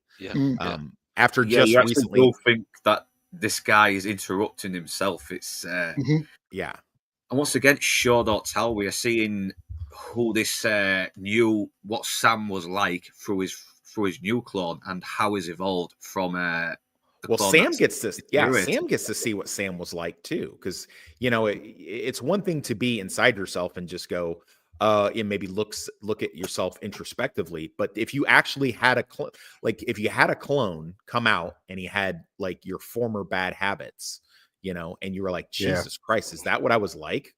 Did I really do that? And and it's kind of taking Sam 1 or Sam Prime, it's kind of taking him aback a little bit, because he's like, oh my God, I see what the wife was saying. Now I see why I had to go away for 3 years, because I was a douche. I'm like that whenever I watch my streams. So I'll say sometimes it's also like being a parent. I mean, people say, Chris, your kid's just like you, and he's 17, but like, man, you're a freaking idiot. And like, I would never. I'm like, wait a second, I was 17 once too. Shit, like some things he does, I'm like, I probably did the exact same shit when I was 17 and worse. I love that line he says as well, where he's trying to look everywhere as like, listen, there's no secret room. I know this place up and down. I know how many bits of data behind those panels right there. That is a good line, that as well. Yeah, such a good line. Yeah. And they end up clashing as well, because he doesn't want to jeopardize his chances of getting back to Earth, and Sam too is like, you're not getting back to Earth. Your test is not waiting for you. We're expendable. We are there to save money for the fucking company. That's it. We are nothing to them. We're just their drones, their little handy workers, ready to be put down when we're no longer useful. Yeah.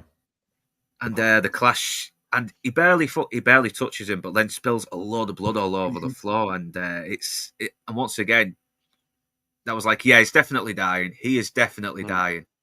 Yeah. And so he has this little breakdown as well, as like saying, how many hours I worked on that model? And I think Geddy says 938 hours, which probably is another hint that of how many Sam's have been working on that model, because even he says, he does say, it wasn't. He didn't start it. He just continued it. Yeah, exactly. Yeah, because Sam too figures it out straight away. It's like, you even said, you don't remember doing the other stuff in the model. It just goes to show that this is a very good, smart character. Yeah, he's had his problems with his wife, but you do want to see this guy find out what is happening, and you want him to succeed and maybe try and escape this madness that he's trapped in. Yeah.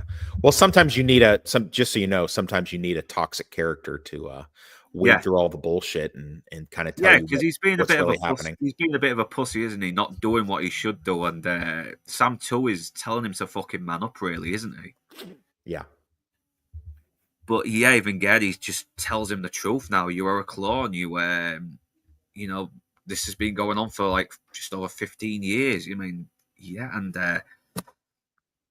it does kind of, he sort of has this breakdown as well. He just starts putting the music on, and Geddy reassures him as well, which shows that probably he does actually care for him in a way, even though don't know if it's programming or if he is breaking through his programming, and I like that ambiguity. Yeah, Some I great framing of think shots in this it's film as well. yeah, I think it's yeah, it's an interesting concept, an interesting thought. You know, is he starting to develop something? Is there something developing, or is it does it have sort of conflicting pathways of programming? What it doesn't is not entirely sure because it's never been placed in this position before. Mhm. Exactly as Toxic was saying earlier, you know, it's an inversion of those three laws of robotics, perhaps, or you know, an inversion of HAL 9000. Yeah.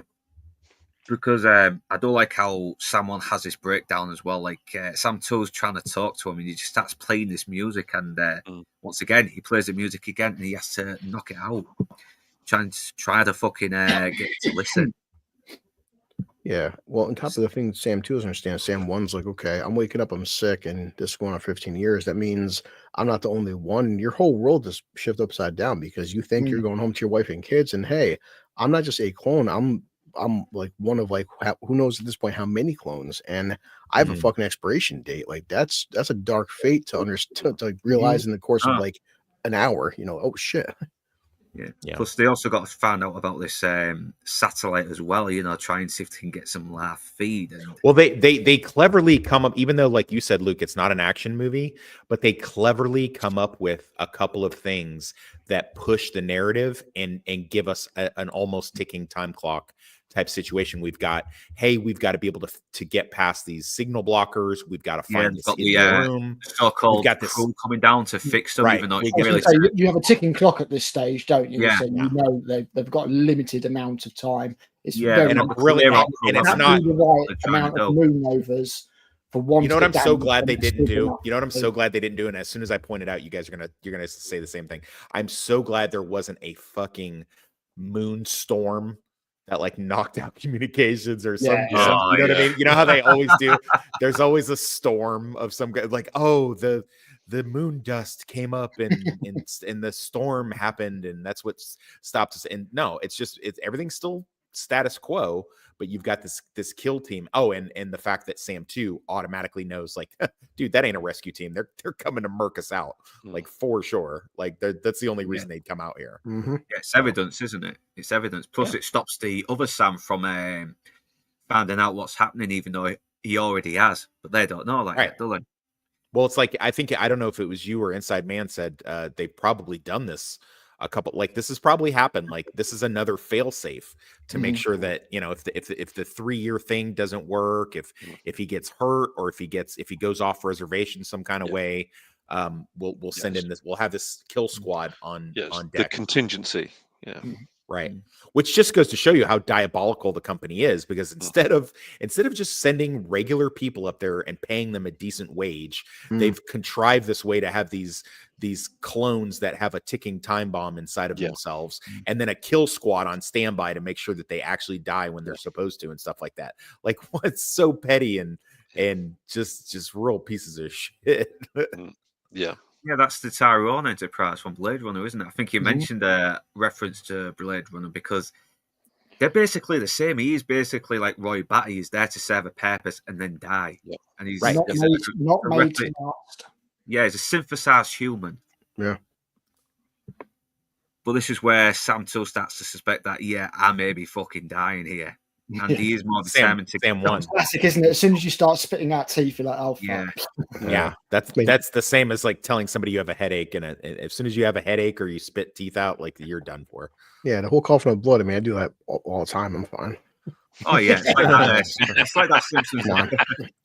It's like that Simpsons episode where he's about to leave the bowling alley, and he's like, "Don't worry, little Timmy, we'll go to California." He's like, "Sure, we'll, Homer. Sure, we'll." Wait, maybe you're a clone. Do you remember the haircut, or did you just wake up with a haircut? I'm so hungover, I'm not really sure. Are the bus people sending you like into the darker neighborhoods, and you just want to represent? That's real. Yeah, those neighborhoods. Yeah, and this confirms it as well. This confirms that they've been doing this for fucking years, and he's probably not the only one. And he is determined to actually help out Sam 2 now. It's and again, it's show not tell, isn't it? Because it's not like they don't have Kevin Spacey go, hey Sam, let me Mhm. give you the password. He just Yeah. the little robot finger comes up and punches in the code for him. Yeah. And Didn't get man, a that shot is on some diabolical shit right there. Just hey, get in the box. You're on your way home. Oh, we're gonna zap you. Like that is dirty, man. I know that is some dirty fucked up as well, because you've practically created something that is alive and aware it's alive, and Mhm. you're murdering it.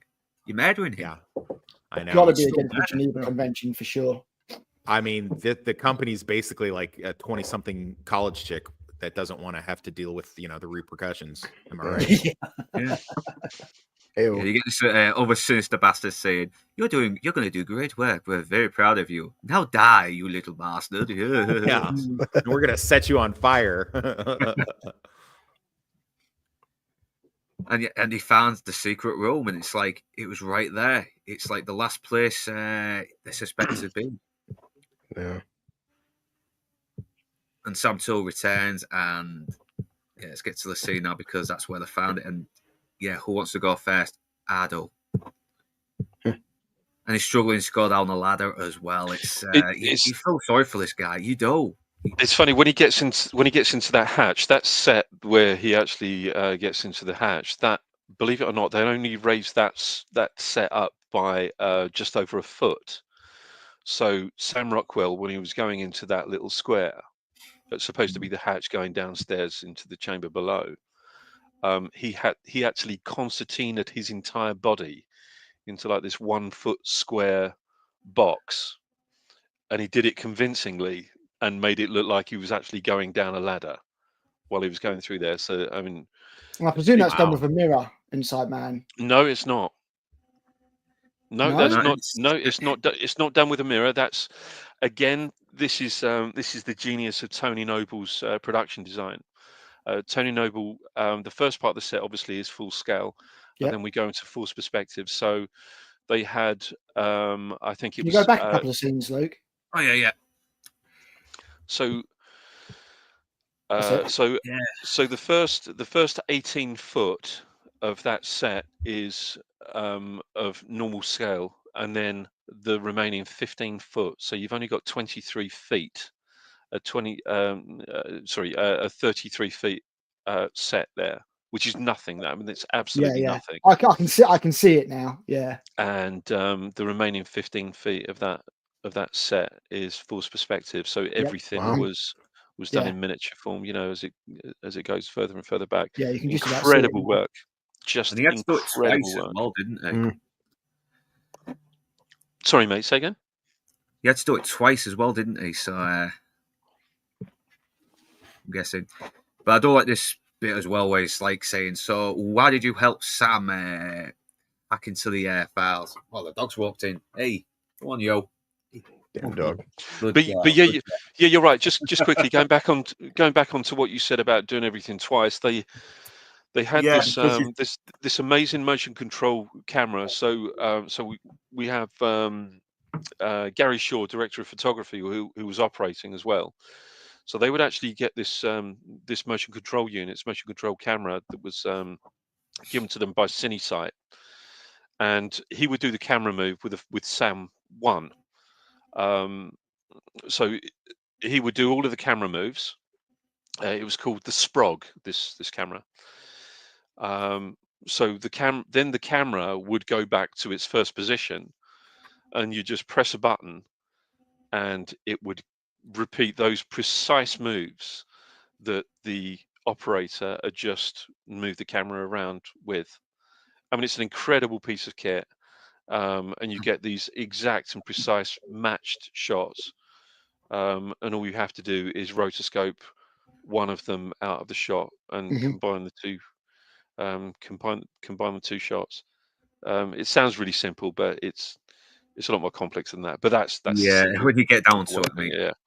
Well, yeah, it's like when you actually watch the movie when it's edited together. It looks like cut and paste. No, editing is a fucking pain in the ass to do. It is. That's one of the great things about these films, isn't it? As we've discussed, this film has a $5 million budget. That's it.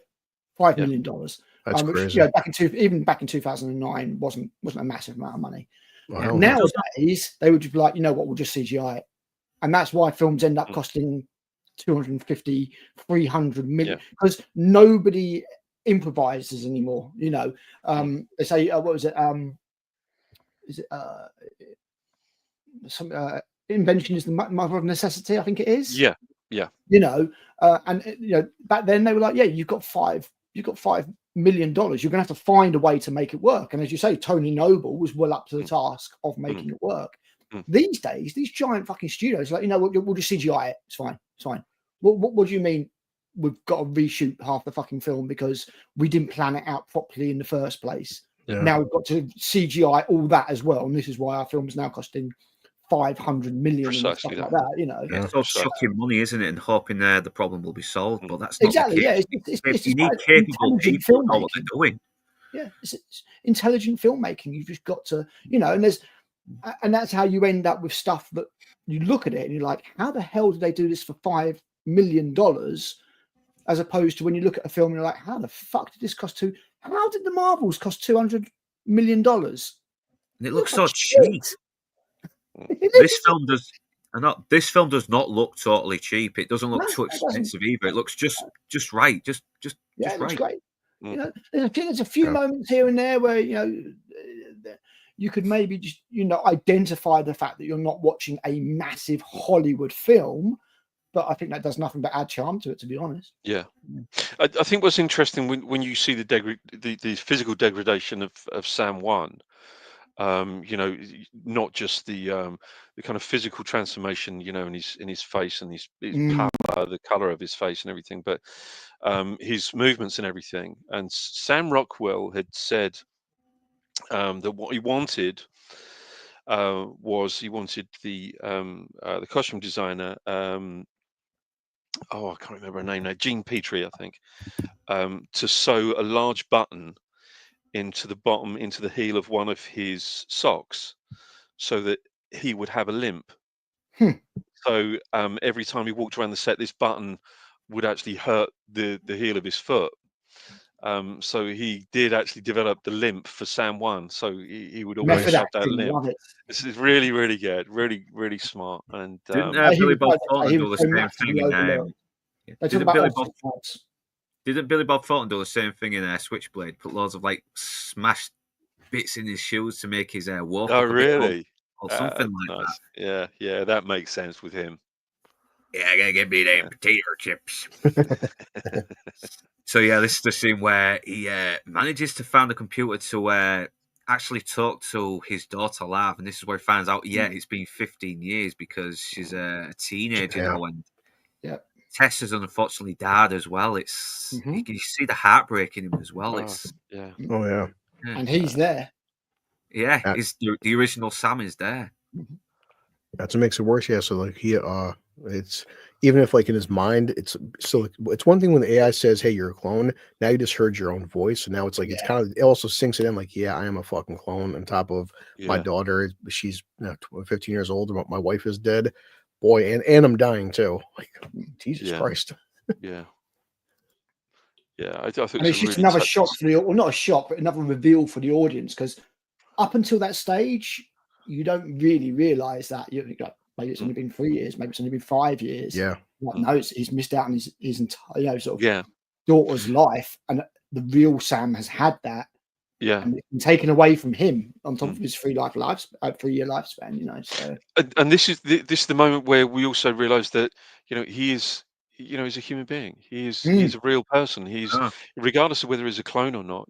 This is still a thinking, feeling human being with emotions. Definitely. And it's a heart wrenching moment, I think. And oh God, does he pull it off though? He really pulls it off. I know it's like you said, it is probably one of his best roles, and I think Miss Sparkles mentioned 7 Psychopaths, and I like the film. I don't think it's Sam Rockwell's best. It's definitely one of his more entertaining roles. Now, I'll give him that. But this is where he's really, really feels like he's genuinely giving it his all as well. He's one of his rawest performances, I should say. One of his rawest. Well, as I say, when you consider that the film is more or less just him, technically, it's amazing work. It really is. Yeah, really is. I know. But it does look like he wants to try and get Sam One to Earth to see him, and after seeing that live feed himself. He knows, yeah, this guy's dying, and all he wants to do is see his daughter one last time. But at the same time, he's got to try and pull this this kind of do this little plan as well, because he knows the kill squad's coming in to clear up any evidence. So they need to awaken another clone to make to take away any suspicion, while he There probably also goes needs out. to be a body. There needs to be a body at the crash site. Yeah. They need to evade any suspicion whatsoever. Make everything still peachy. And yeah, he's very smart. He's very resourceful. He's adapting to his situation. He's thinking on the spot. Not just that, he's already morally changed as well. Yeah, he's evolved. Maybe as a result of their very decreased lifespan, they seem to adapt to things very well, because Sam too is already almost a different Sam to what he was when he was awakened. You know, he's much more compassionate. He's much more, he deserves to see him, doesn't he? He deserves exactly. to see him. He's moved away from the violence a little bit, and he's not like, oh, when those guys come here, we're going to kill them all kind of thing. He's like trying to find other solutions. And it's funny you say that. That's another thing that I'm so glad that they avoided in this. That these three guys are going to turn up, and we're going to have some kind of ambush. We're going to let's get the fire axes out. Let's rig something up and electrocute them. Set some kind of booby trap when they walk through the door. I'm so glad that it didn't go down that path. And I was hoping at this point, I was really, really hoping that they weren't going to do it, and thank Christ they didn't do it. That's the American remake, right? Really. Yeah, because he has to get to Earth, doesn't he? He has to make sure no one's suspicious, so he can uncover this whole mess. He has to do it secretly. So, and he's going to reprogram the harvester as well to run into the satellite. And this scene here, this was just like, I was like, this is some of the best ill person makeup I think I've ever seen. He kind of looks like Ken. He kind of looks like Ken Forey in Dawn of the Dead. Or was that the other guy? Before, just as he turns into a zombie. Kind of reminds me of the cop in the original Dawn of the Dead who turns into, just as he turns. He probably looks like him a little bit. Yeah, it's like his teeth are all kind of it's really well done. Yeah, his teeth are all hollowed out and everything. Yeah, he's completely. You just feel bad for him, you don't. It's like, but this is where he decides, listen, you're gonna go there, not me. I'm already done for. You've got it's different. It's different. Sorry, Luke. It's different to Blade Runner as well, isn't it?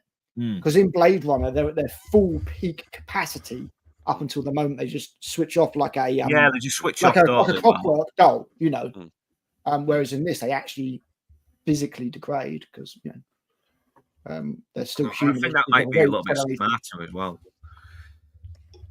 But I like that. Plus they need the body in the Jeep as well, so he's gonna and he's dying anyway. So why not?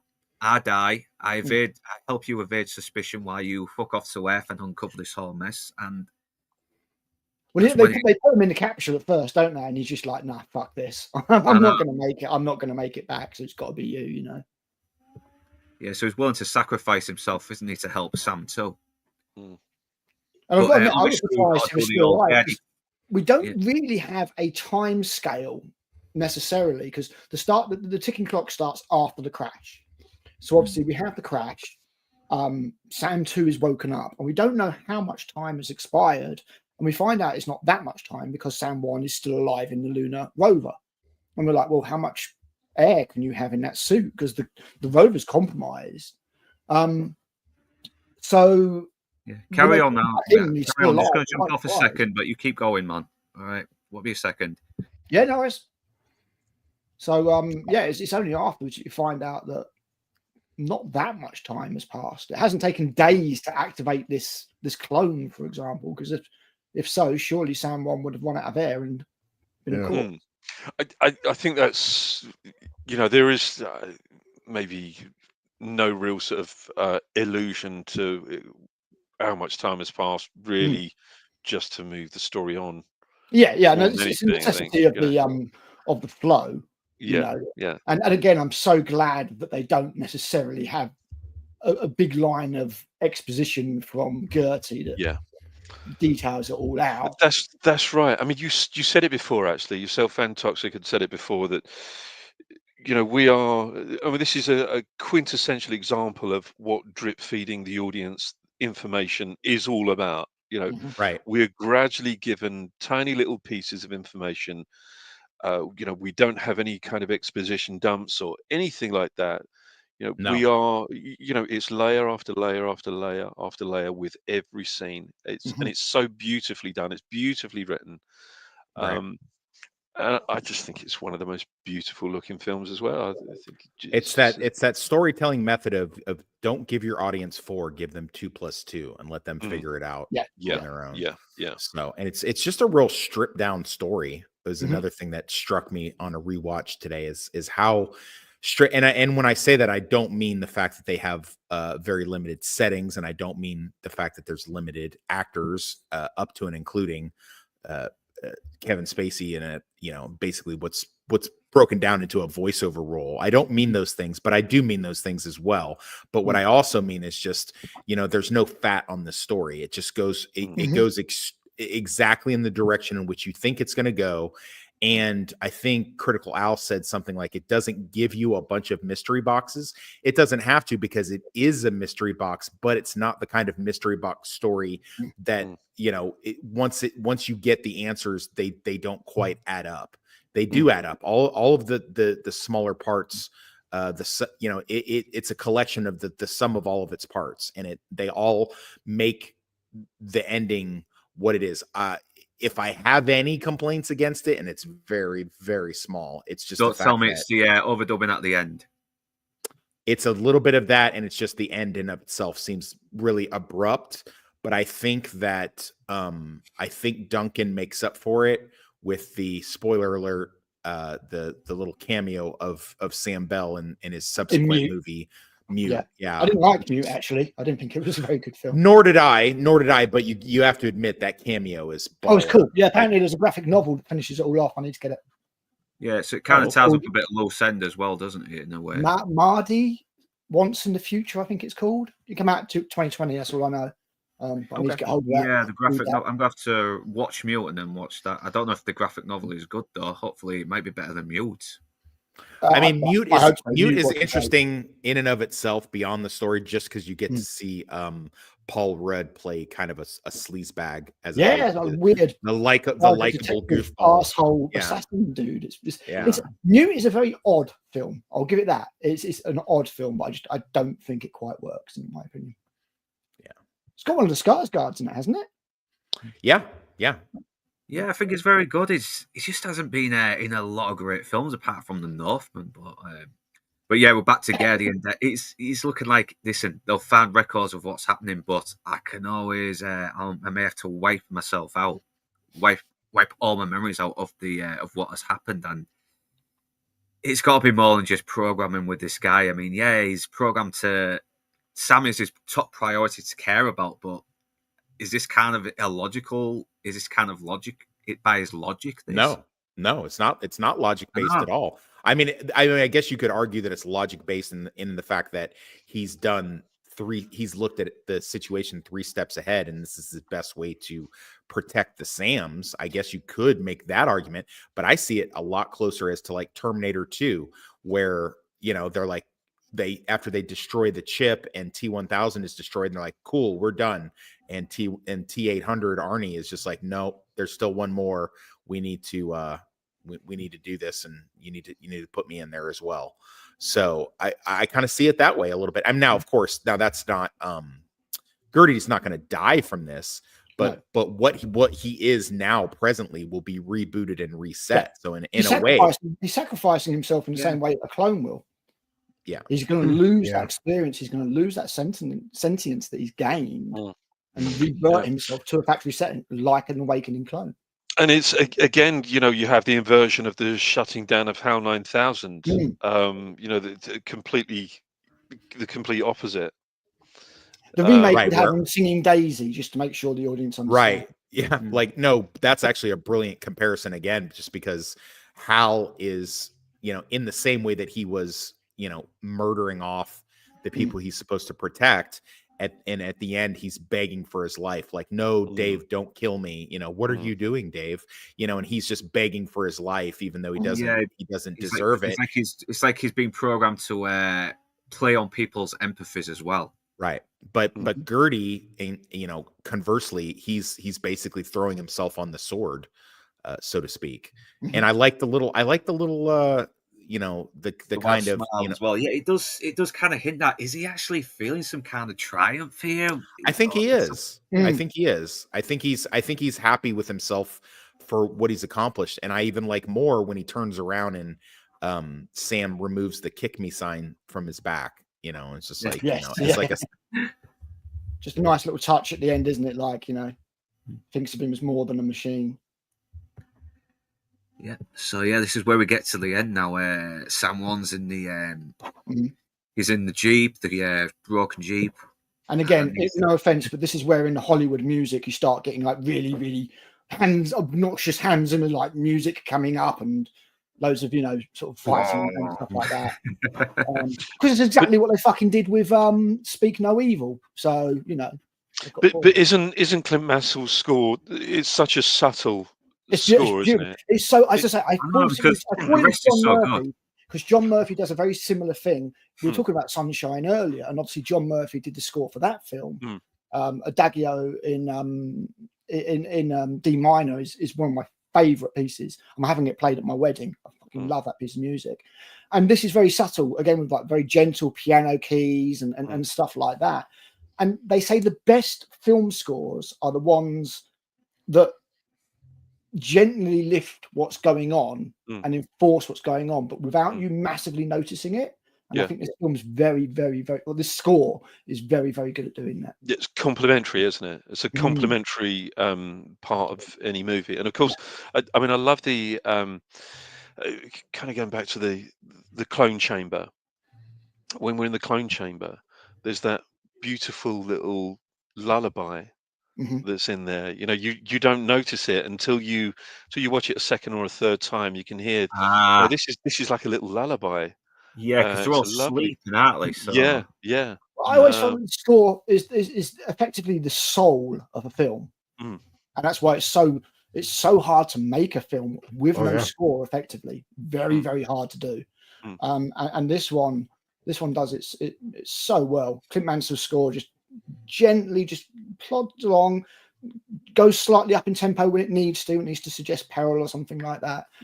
But other than that, you say it's, as you say, Inside Man, it's such a lovely accompaniment to the film. It complements it so well. Yeah, I need to give it a proper listen, actually. You know, in isolation. It's worth listening to his score that he did for Requiem for a Dream as well. It's man, very, very good score, that is such an incredible score for a film. Yeah, I mean that just what was it? The actual main theme, but it got remixed into Return to Tower, I think it was. Yeah. Oh man. It's kind of funny that you mentioned the score, because it's very subtle while it complements it well. John Williams' Indiana Jones kind of elevates it, doesn't it? Adds that. Well, the thing is, it's a completely different kind of thing, isn't it? John Williams, Indiana Jones, it's a bombastic hero's theme. You know, it needs to be larger than life. Superman needs to have a big theme. Star Wars needs to have a big theme. This can have a very understated theme. Again, quite a lot like Alien. A hell of a lot of Aliens theme just plays along in the in the background. Apart from when it needs to do something else. Yeah, because when you get the Aliens 2 soundtrack, I mean, it's much more bombastic. Then that's because Alien is a military film. So Aliens, because it's basically a military action film and not a horror film. I'm sorry, Aliens just isn't a horror film. It's an action film. It is an action film, yeah. It has an action film score, and it has that military beat all the way through it. You know, because it's a military film. So you've got the kind of, it's like Predator in many ways. Predator's the same kind of thing. Predator blends military beats and tribal really, really well. Yeah. And Alan Silvestri, he understood the assignment. And on this, Clint Mansell understood the assignment and knew exactly what he needed to do. Yeah. Yeah. RT and Zed mentioned Tom Cruise, similar one. Yeah, we mentioned that just earlier. Oblivion. Yeah. Yeah, rams with daggers. We know what you mean. Yeah, boy. It's those small little meatball things that we used to eat. Yeah. Brains. Yeah, Yes. brains. Yes. You know, I bet you I know can't him even. terrific I all bet time. you can't even fucking buy those anymore. What, brains faggots? Yeah, McBrain's faggots, exactly. It was Timothy Dalton, wasn't it, who did the advert for that? Yes, Brains it was. Yeah. faggots. Yeah, with his epic voice. Yeah. But I don't like the fact that Sam One doesn't say, "You go get him, sit him too." No, he just looks over and watches. It's a beautiful moment. And again, like before he there's dies. a lot of really, really good framing in this. Right, Like and we get a. There's a bit where he breaks down in the trailer and he goes, "I want to go home," and Duncan just spins the camera around the rover to show Earth back there in the distance. Yeah. And there's lots of moments like that in this film that are really, really well done. It does, I mean, because the twist is revealed so early on, this is one of those films you can watch again and again and again and again. Yes. It's not like there's some films out there where the twist is the film, like any M. Night Shyamalan film, for example. Right. You know, and just in case you needed more evidence of 2 + 2, you know, there's not a whole, you know, meeting like the kill team doesn't like, you know, converge and be like, we got to get this guy because if he gets back and tells Earth what's going on, then we're all finished, and that's going to be the it's just a simple the idea already, don't we? We get the idea already. This is my you, second you, time. You would blatantly have it as well, wouldn't you? It'd be like, if this man gets back to Earth, it'll be the end of everything. Right. God, they have some, they, you know, we really don't, we don't need that. Yes. And that's something they would definitely do these days. All you get is like one of the faceless, you know, guys is on top of the rover with his weapon. With his weapon drawn, just basically just saying, you know, nah, he's good. He ain't going nowhere. And that's it. And that's all you get. And that's all you need, isn't it? Like, you don't need anything else besides that. Yeah, because they seem like the type of guys who wouldn't be very thorough, would they? Or check just to check he has a pulse or something like that. You know, because like, are you going to check he's got a pulse? Well, they don't care if he's dead or alive. They only care that you can't stop what needs to be done. So, you know. Yeah, they're going to throw him in the incinerator anyways. Exactly. It's not like they're, you know, it's not like he's getting a military burial or something like that, or someone's going to do an autopsy on him. They're just going to throw him in the incinerator and make sure that the newest clone is up and running and doing what it's told to be doing, and I mean, it's humans as property, isn't it? Effectively. Yeah, exactly. Yeah. One side thing that they did not put in the film, which I saw in the trivia, which was he does sneak away. I mean, you can see him doing it, but they don't tell you, but he sneaks away with one of those canisters, which is basically worth. Yeah, it's basically worth. Yeah, apparently sells it, doesn't he? Right. Yeah, it's like 15 million, which would be for someone who's only going to live to be 3 years. 15 million. You can have a good time in Hawaii. It was Hawaii, Mexico, wasn't it? When you go to? I think that they batted around some of the places. Now, I just go to Dubai, but you know, that's just me. Yeah, I think the one thing I should have left out on this very final frame was the audios, like saying, "Hey, he's probably a wacko, probably an illegal immigrant." Agreed. I agree. Yeah, I agree. They could have left that out. Let us fill the blanks in ourselves, right? We're grown-ups. We can probably figure out he did do something, and who knows? It probably became yesterday's news straight away. We don't know, especially given when he revisits it in mute. Because that gives you everything you need to know. That right? Yeah, that is such a great scene. Like I had to rewind and watch that again. That is miles better. And that's like all the clones are in the courtroom, and like, you know, I'm Sam Bell. I'm Sam Bell. You know, it's just like like Spartacus, isn't it? Yeah. But I've the feeling that this is possibly Sony's only interference in this. You know, saying, but what happens? What happens? It's what's done to films, isn't it? You know, you have people who they go, look, the audience is dumb. We're dumb, so therefore we think the audience is dumb, so therefore you need to make the film a little bit dumber. In The Martian, for example, in the book, he just goes up and gets picked up. That's it. There was no drama, tension, or anything like when spinning out of control and they can't make the thing and he has to jump and they have to do a spacewalk to get him. He just goes up and gets collected. That's it. Well, the studio exec goes in and goes, "Oh, that's anticlimactic. We need this big set." Yeah, I mean, I think it wouldn't have worked as well, but they do have a little bit of the whole.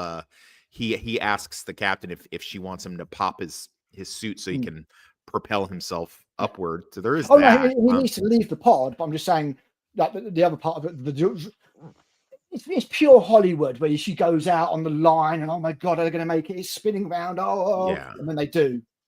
Yeah. The films and books are different media, and they need to be approached differently. Yeah. But that's why it's nice that we have the books, because then we have both. It is nice that we have books. Yes, I agree. Books are great. See, a book is, we have it's an internal thing, isn't it? You read a book, it's an internal experience. Whereas, a movie or TV adaptation is very much the external. So, I mean, everything within literature is internal. Mm-hmm. I mean, the other thing is it's very hard to half read a book, but you can half watch a film. That's Absolutely true. right. Yeah. Wow. That's a really good point. Yeah. Oh, I might steal that line actually. Yeah. No, you can't half read a book, can you? Like yeah, that's excellent. Yeah. Cause you can have a movie on in the background while you're doing laundry or, putting it to the girlfriend or something. But you can't. What? Oh, is that, did you guys not do that? Do that with audiobooks though. I don't know about the yeah. but that would put me off that. Yeah, but again, I mean, you're like, honey, slow down. I'm trying to turn this page. Slow down. Frodo's just leaving the Shire now. Okay, I'm trying to listen. But yeah, this is that was fucking Moon. That was a good film, and I'm so glad I just watched it for the first time because I got to learn a few things from you a lot as well. Some things that I did miss out, and I'm glad that Toxic saw the audio dubbing at the end as ridiculous because Inside Man, you mentioned that it was probably Sony's interference, which I saw it as a conceit. I saw it as like a Hollywood conceit at the end, basically. It just goes to show. It goes to show that just because someone owns the company doesn't mean enough. Fuck all about it. Yeah. And this is exactly the point, isn't it? I mean, we have executives at these companies that, they'll sit there and say to the filmmakers, well, we get it, but the audience isn't, because you know what the great unwashed is like. You know what the proletariat are like. These pores, those dirty pores. Yeah, it is. It's we know that they sit there and think that we're thick. They think we're all as thick as shit.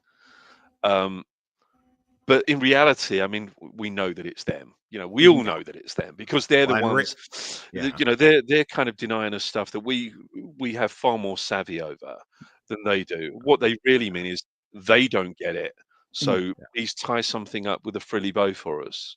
Well, the thing is that they don't watch these films. They might watch like the as you say, the rushes and things like that to make sure that everything's. But they get told by somebody else what everybody out there wants. They won't see. They won't see the rushes. They won't interfere directly in production. Right. They'll see an assembly cut. And then they'll see the cut that would be given to preview audiences. And then they'll make their assessment on the cards that come back from the previews. And if in the preview people have said, the only thing that disappointed me was I didn't know what happened. So obviously, clearly there are some people that need that frilly bow at the end of each movie. But I think the majority of people don't. And the majority of people don't require a sequel. We don't always need to. So much, Yeah, we don't that's one of the need things now is every film is made as if they're going to get a universe out of it.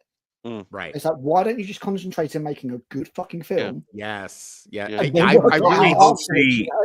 We don't need to see Jurassic Park turn into Lord of the fucking Rings or the Marvel universe. It was just oddly enough, this concept in Jurassic Park Rebirth, or whatever the fuck they're calling it, with the hybrid mutant human dinosaur thing, was an idea they had for Jurassic Park 4, which turned into Jurassic World.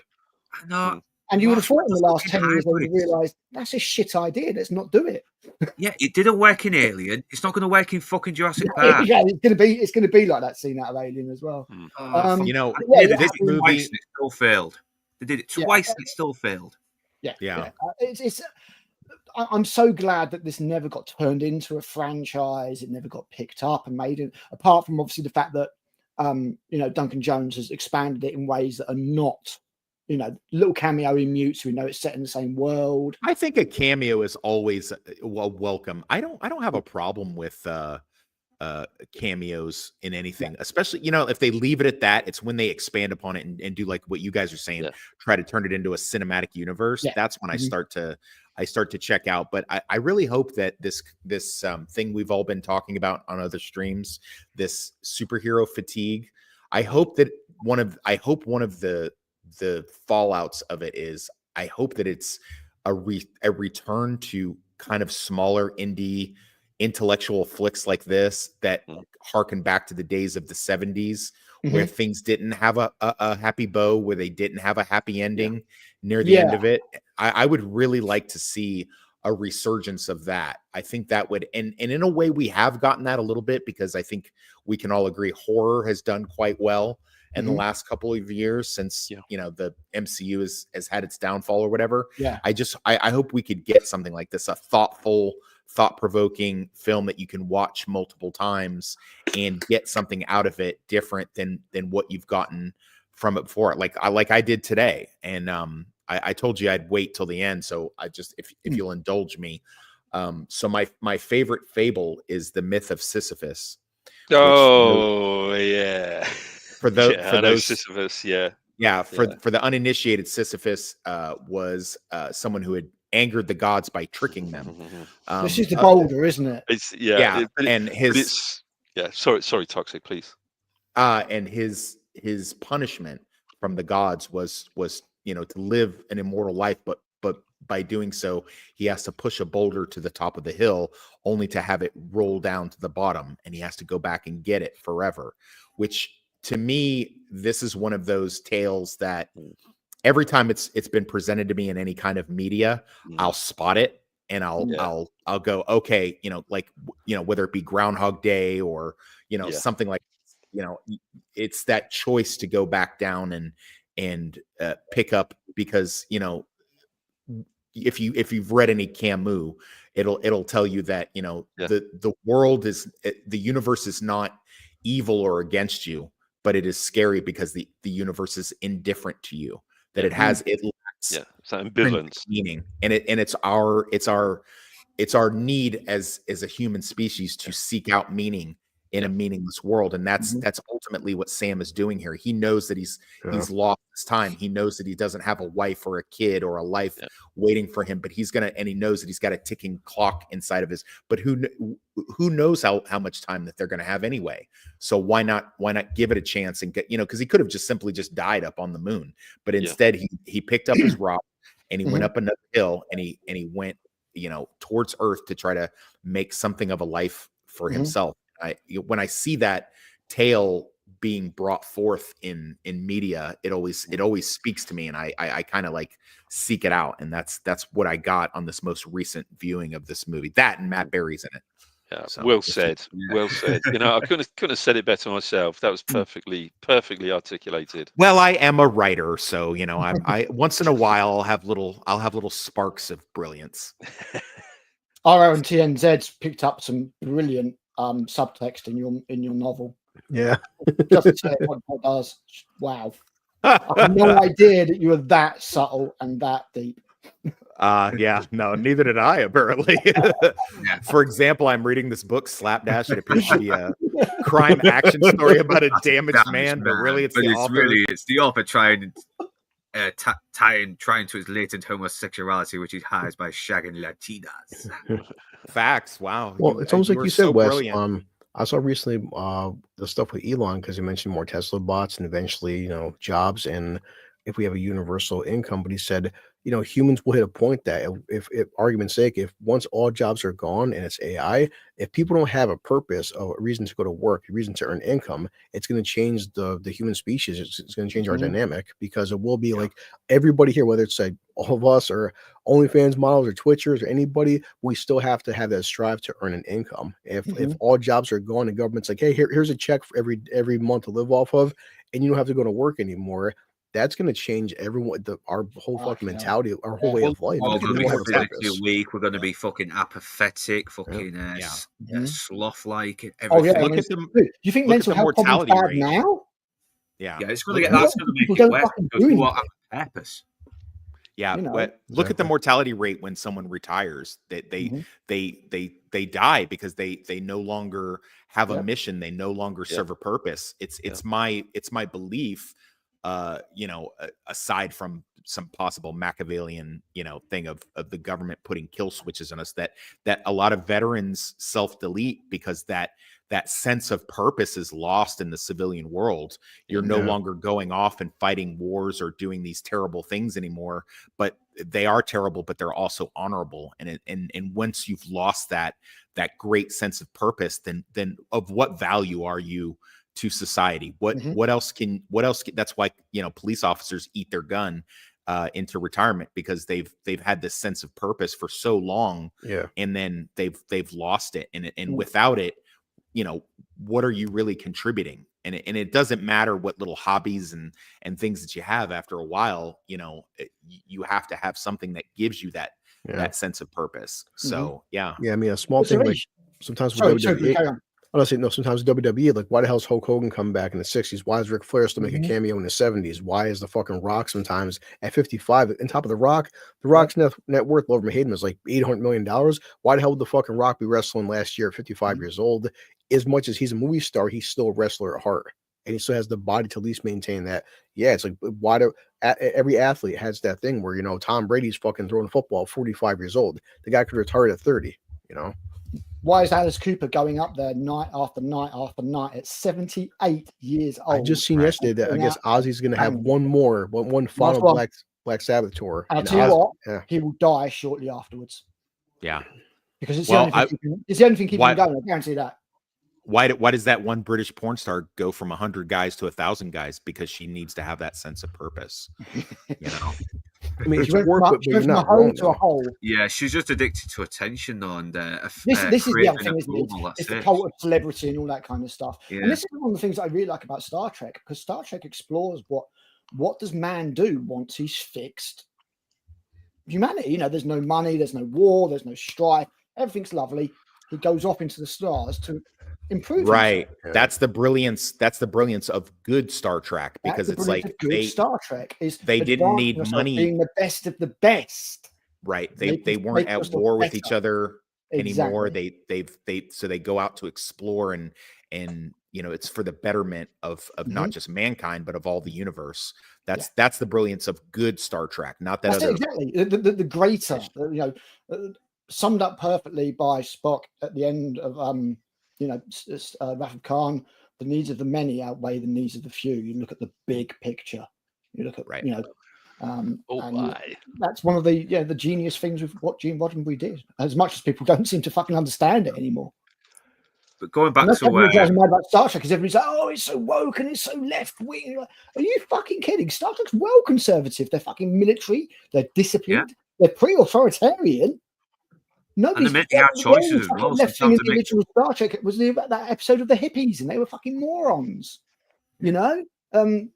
So yeah, I don't know, man. If you like Toxic says, if you're not looking to improve yourself, if you don't have purpose, and maybe that's why we do YouTube channels and shit, so we have purpose, so we have a function, something to drive towards, even if that is just expressing our opinions about culture and movies and shit. Yeah, because you can't stagnate. What's the point in that? Where's the point if you're not learning, if you're not experiencing, Yeah, because it's like the Buddhists say, I mean, life is suffering. Suffering brings meaning. It's a very shit thing, but that's life. I mean, things were going perfect all the time. You'd probably eat your own arm just to have something. Well, again, going back to the Matrix, they said the first Matrix was perfect. It didn't work. It was a spectacular failure, It's in our nature. It's in our nature to have some sort of well, I guess you could also it's some sort of boulder to push up a hill. If we don't have that, then you need to have something to rally against, rage against the dying of the light. It's not meant to be all peaceful and happy and idyllic and all that kind of stuff, because then you have nothing to rail against. You have nothing without struggle. Is there really any kind of existence at all? That's it's a really interesting point, because I think you're really talking about sanitization and homogenization. And you're right. We do need things to rage against. I want to be offended by things. I enjoy being offended by things. I want to watch something that offends me, not on an artistic level, because I can watch anything on Netflix and be offended that they think that this is entertainment. I'm offended that people are passing things off as entertainment, but I want to be offended by things that will inspire me to do things. I To would say replace certain things, to offended with express my opinion. challenged. I want to be challenged by art. Yeah, because if you kind of look Sometimes at I want to turn comedians, my brain off and I just want to watch explosions on the screen for an hour and a half. Well, if Sometimes you I kind of look at want what to watch cinema comedians run do, around and hacking people to pieces. But sometimes I want to be made to think, or encouraged to think at very least. well, if you kind of look at what comedians do as well, their material's based off things that piss them off or something that annoys them, but it's kind of like it's kind of very cathartic when you have that misery to give you the kind of material that can make people laugh. Yeah. It's like bullying. It builds character. Being challenged, you have no right to live your life without ever being challenged, without ever being told no. Yeah. I think I would come out, as we're wrapping this up, I think I would come out and say that although I don't think this is Sam Rockwell's best performance, it's definitely it's got to be in the top 2 or 3. And I think he's such an underrated actor that I don't know how he doesn't have an Oscar up to this point. Or does he? Or am I wrong about that? Or does he have an Oscar? I don't think he has, no. I'm not even sure that he's ever been nominated, which is a crime. I thought maybe he was nominated. 3 Billboards? 3 Billboards, yeah. I thought he was nominated for that. But I might be wrong. That may not be right. So quick look. I think for me, 3 Billboards, as far as performance wise, definitely he squeaks that past this just a little bit as far as him like leading man wise, and he's so versatile. He won for 3 Billboards, and I've never seen that film, but I remember that film now. I need to. Did he win? He won. He did win. Oh, he won Best Supporting Actor. Well, good on him then. But he's such a like on my Plex Pass, I have like a whole section of Sam Rockwell films, and he's he could do like cute action romantic comedies like Mr. Right, and then he can be a bad guy, a really compelling one too, which I'm sad they never brought him back, but he can be a bad guy in the MCU, and a really cool one as well. And then it would have been good to see him come back as a boss this time, because he was kind of just this goofball guy getting played by Mickey Rourke, really, wasn't he? He was kind of like he was kind of like Daffy Duck to Tony Stark's Bugs Bunny. I think he's the best thing in that movie. Maybe he'll come back in Armor Wars if they get around to doing it. Maybe, but I mean, he's all of the stuff that he's in, he elevates the material. Like I don't know what the name of the movie is, but he plays a former Klans member in a film, and he like stands up in front of the town hall and just pulls out his KKK card and says what it means to him to have been in the KKK for as long as he was, and he was so proud to be a member, and then he like rips it up in front of the town. Because he's kind of changed his ways, and it's sort of similar to the role that he has in 3 Billboards, where he starts out this kind of racist, Mongo guy, and then he over time he has like a good arc, and he kind of changes what he does. So I like that. Sam Rockwell is very, very versatile. I've not seen Argyle, but whoever said he's the only thing that makes it watchable, I believe that even remotely, he's the only one. Right. I believe that's probably true. I would definitely, if we say we don't look for people, like, I'm not going to go see this latest movie because of yada, yada, yada. But if you tell me there's a Sam Rockwell movie, I'll probably watch it just for that reason. I felt the same with Argyle. That's why I didn't hate it as much as other people did, because I'm like, not a great film, but goddamn, Sam Rockwell, when you watch it, and Henry Cavill, he's got 6 minutes, but when Henry Cavill's on screen, he's Henry Cavill. So that's why I was like, it's not a great film, but fuck Sam Rockwell, even in a shitty, we know those guys, you can put Denzel in a shitty film and you'll watch because it's Denzel. Sam Rockwell in a shitty film, I still I'm still not watching Gladiator 2, but Oh, I mean, Christ, man. otherwise, Film yes. sucks. Yeah. But yeah, I mean, like in Argyle, you could literally, when Samuel L. Jackson's on screen, you Yeah. can practically see him looking off screen at his agent to make sure the check's cashed. Yeah. Like you can literally fucking see that in his But performance. Sam Rockwell, Did you- again, he was Did you trying. pass in that movie. check, Fine. motherfucker? Yeah. You know, if maybe Sam Rockwell realizes he's an absolute piece of shit film, but you know what? He's going to go for it anyway because of I don't Yeah, know, professional pride or whatever. But yeah, definitely. he's the only thing in that film worth watching, even when he is being made to do the most stupid shit and play second fiddle to Also, what's her name? consider the Bryce fact Dallas Howard. that Sam Rockwell is a child actor. Consider that, and he's grown up and Is he's he? done very well in Oh, Hollywood. shit. Yeah, He was pretty young he in was- Teenage Mutant Ninja Turtles. Yeah, though, it was like wasn't he? 13. Yeah, it was like 13, 14. Fuck, was he something that like young? That was him. Yeah. He's the Foot Clan's He sells the ringleader, cigarettes, doesn't he? recruiter. Yeah, he's the recruiter for the kids. And No fucking way. way. I Yeah, promise, he I also promise says, you. yeah, it's located on East Island and Leidman Avenue, which is Never a clocked that. good little Easter egg to the TMNT creators, Eastman Yeah. and Laird, wasn't it? Eastman and Laird. Yeah, it was pretty good in Jewel as well. Anyone seen that film? I don't think so. No. Yeah, he plays the lawyer of the guy who was accused of. being a terrorist. Yeah.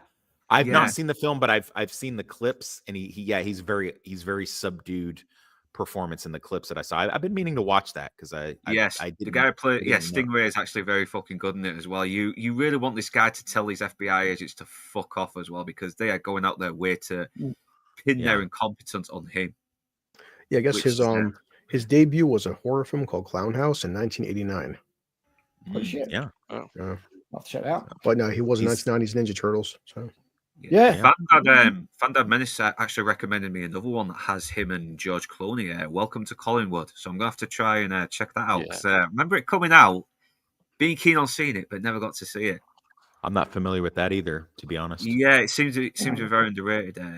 Confessions of a Dangerous Man. That's another one that is I'd very say underrated. in my opinion. I've not seen him in everything he's done, obviously, but he's always decent. He tries. He's a proper actor. I Yeah, mean, you I gotta didn't watch like Confessions what of he a did in Dangerous Hitchhiker's Guide to the Galaxy with his character at all. Say for People Box at all. That's not his fault, really. I don't think. You know, it's the only thing I would say that he was very, very, very badly. He is great. Yeah, I agree with our TNZ. He's great when he's dancing. I like that he always Fucking Yeah, dance. he figures out a way to mix his dance moves into a performance. You know. and Yeah, he'll Charlie's do- Angels. Yeah, he's He's a fucking. practically trained dancer, is he? Yeah, he's. The I guess it movie's must be. popcorn 2000s fucking dated crap, but he is kind of fun to watching it though. He's obviously just doing whatever the fuck he likes in that movie. Also, listen, don't forget Green Mile. Yeah, man. Yeah, he was I good. was gonna Yes, say very I good. think that's the first thing I really recognized him in because I think that's the first thing a lot of people recognize him in. Yeah, No, is I'm that trying Yeah. to see if has he got anything coming up? Let's have a look. He's He probably got must. Phil. He's a very demanding actor. So. Well, hey, Luke, I am going to have to jam. I got to get to I'm actually at the library, not at my office today, because I wanted to jump on this and not take 45 minutes to That's get fair on play. late. So thank you so much for having me on. This is a great film. Thank you for recommending to do this. And guys, it's always a pleasure. Blue Collar. I love the haircut. Keeping it real. oh yeah. White is right. Good for you, buddy. Inside Man, Critical Al, let me know if there's something that you guys want to collab on. I'll be pretty busy for the Super Bowl weekend, but after that, if there's something you'd like me to jump on, do something, like another stream, another topic, or just like a chubby sister that you have or something that you want me to do, I'll take care of that for you. Yeah, we will be wrapping up soon. Will do, anyway. mate. I'll go through a few chats as well. Yeah, we had Trump Daddy here flirting with Miss Sparkles, which was very nice. How did you know I voted for you? Well, because you're a gorgeous woman. So who else? We have Daft Plato, and yeah, thank you, Daft Plato. I think he was talking about the 3-year contract thing. Yeah, been common since the 1700s, and Yeah, she was chatting a lot, Miss Sparkles, but thanks for popping on.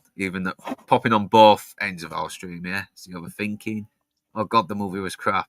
That's awful. No, I'm in Northerners chat now. I'm out like a wind. She's like the wind. What's interesting about the Sam Rockwell being cast for this, the first project, believe it or not, that Duncan Jones had approached him for was something very, very different. He was the Yeah. original choice. He was the original choice for Source Code. Wow. Hmm. Ah, So Source I can Code see was that. going. Source Code was going to be before Moon, but the project of Source Code fell apart, and it wasn't until Moon came out and was so highly regarded Mhm. that Source Code finally went ahead. But obviously, You see, Source Code strikes me as one of those films that actually we were talking about it, and Source Code strikes me as one of those films that does struggle a little bit from that kind of Hollywood studio interference. Mm. There's certainly a few moments in Source Code where I'm like, that's blatantly put in there because they think the audience are idiots. Mm. And it does a little bit more of that tell, not show, unfortunately. I do have a So it little would be bit of a very interesting if Source Code had been his first film, maybe it would have been more like Moon. perhaps I do have a little bit of a soft spot for it, though. I have to be honest with you.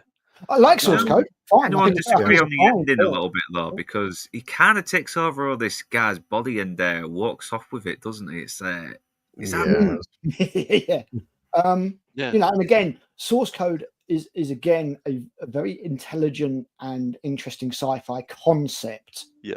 Yeah. I feel that it definitely gets actioned up a little bit at times in that film, and I'm wondering, I might have to do some looking into the making of that film again. Maybe it was held back because Hollywood thought, oh, we've got a really good film here, and we'll, you know, Hollywoodize it a little bit. So that'd be interesting to find out. Kind of very similar to the short film 1201, which I believe won an Oscar back in the late 80s, early 90s. Okay. It was a short film. It's on YouTube now. Very similar kind of concept, but they did make it into a full-length feature, which was terrible. But that's worth looking up. Hmm. But I liked it. I liked Source Code. I don't love it. This film, Moon, I absolutely adore. It really Yeah, is up there in my.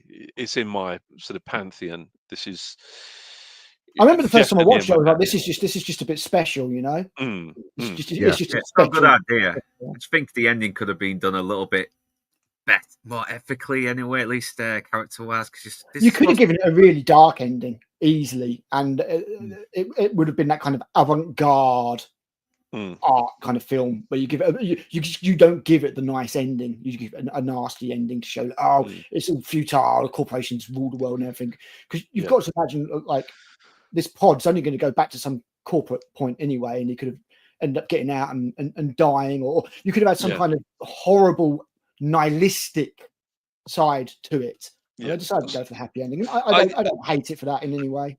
I think we have that sort of nihilistic side of things with the Alien movies, with the company's always going to win. Because Regardless of whatever. I'm sure this is set in the same universe. Yeah, I mean, regardless. Really am. Regardless of which happy ending we have at the end of each movie, or which satisfying conclusion we have at the end of each Alien movie, it doesn't matter which one it is. The company still wins. We know. As long as as long as the franchise has life in it, we know that the company will always win. And that life is slow. I mean, that's one of the things. Like I said, I'm so glad that Moon never got picked up and turned into a franchise, because the Alien franchise, or the Alien IP at least, is just having the strength and the life choked out of it so much. Like, you've got another new Alien TV series coming out, and it's Alien Earth, and the aliens on Earth again. And it's all set before the other film. I'm like, oh, please, just no. But this is it's a real standalone film. I mean, Sam Rockwell is definitely on my Mount Rushmore, to be honest with you. Yeah, he really is. Actor. I think he's a great actor. This is my favourite performance of his, bar none. I'd say Three Billboards is definitely my second. However, this is an intelligent movie. It doesn't treat the audience like we're complete dummies. It's beautifully shot by Gary Shaw. It's beautifully directed by Duncan Jones. It's beautifully crafted sets are just masterworks by Tony Noble. I love everything about this movie. There's nothing that I don't love about this movie, and it's one of my rewatches and rewatches and rewatches again and again and again. And I will watch it anytime I fancy putting something on that's got a great piece of music, great acting, and a nice bit of an intellectual story to it, if you like. Yeah, what's this full color? I killed the audio because it's freaking right here. But look here. Just watch Sam. He Jimmy can fucking Fallon. dance, this guy. Look He at that can. shit. Look at him. And he comes out a second time and like his feet, but man, I said I just killed the audio because they're playing music. Watch his feet right here. Look at this shit.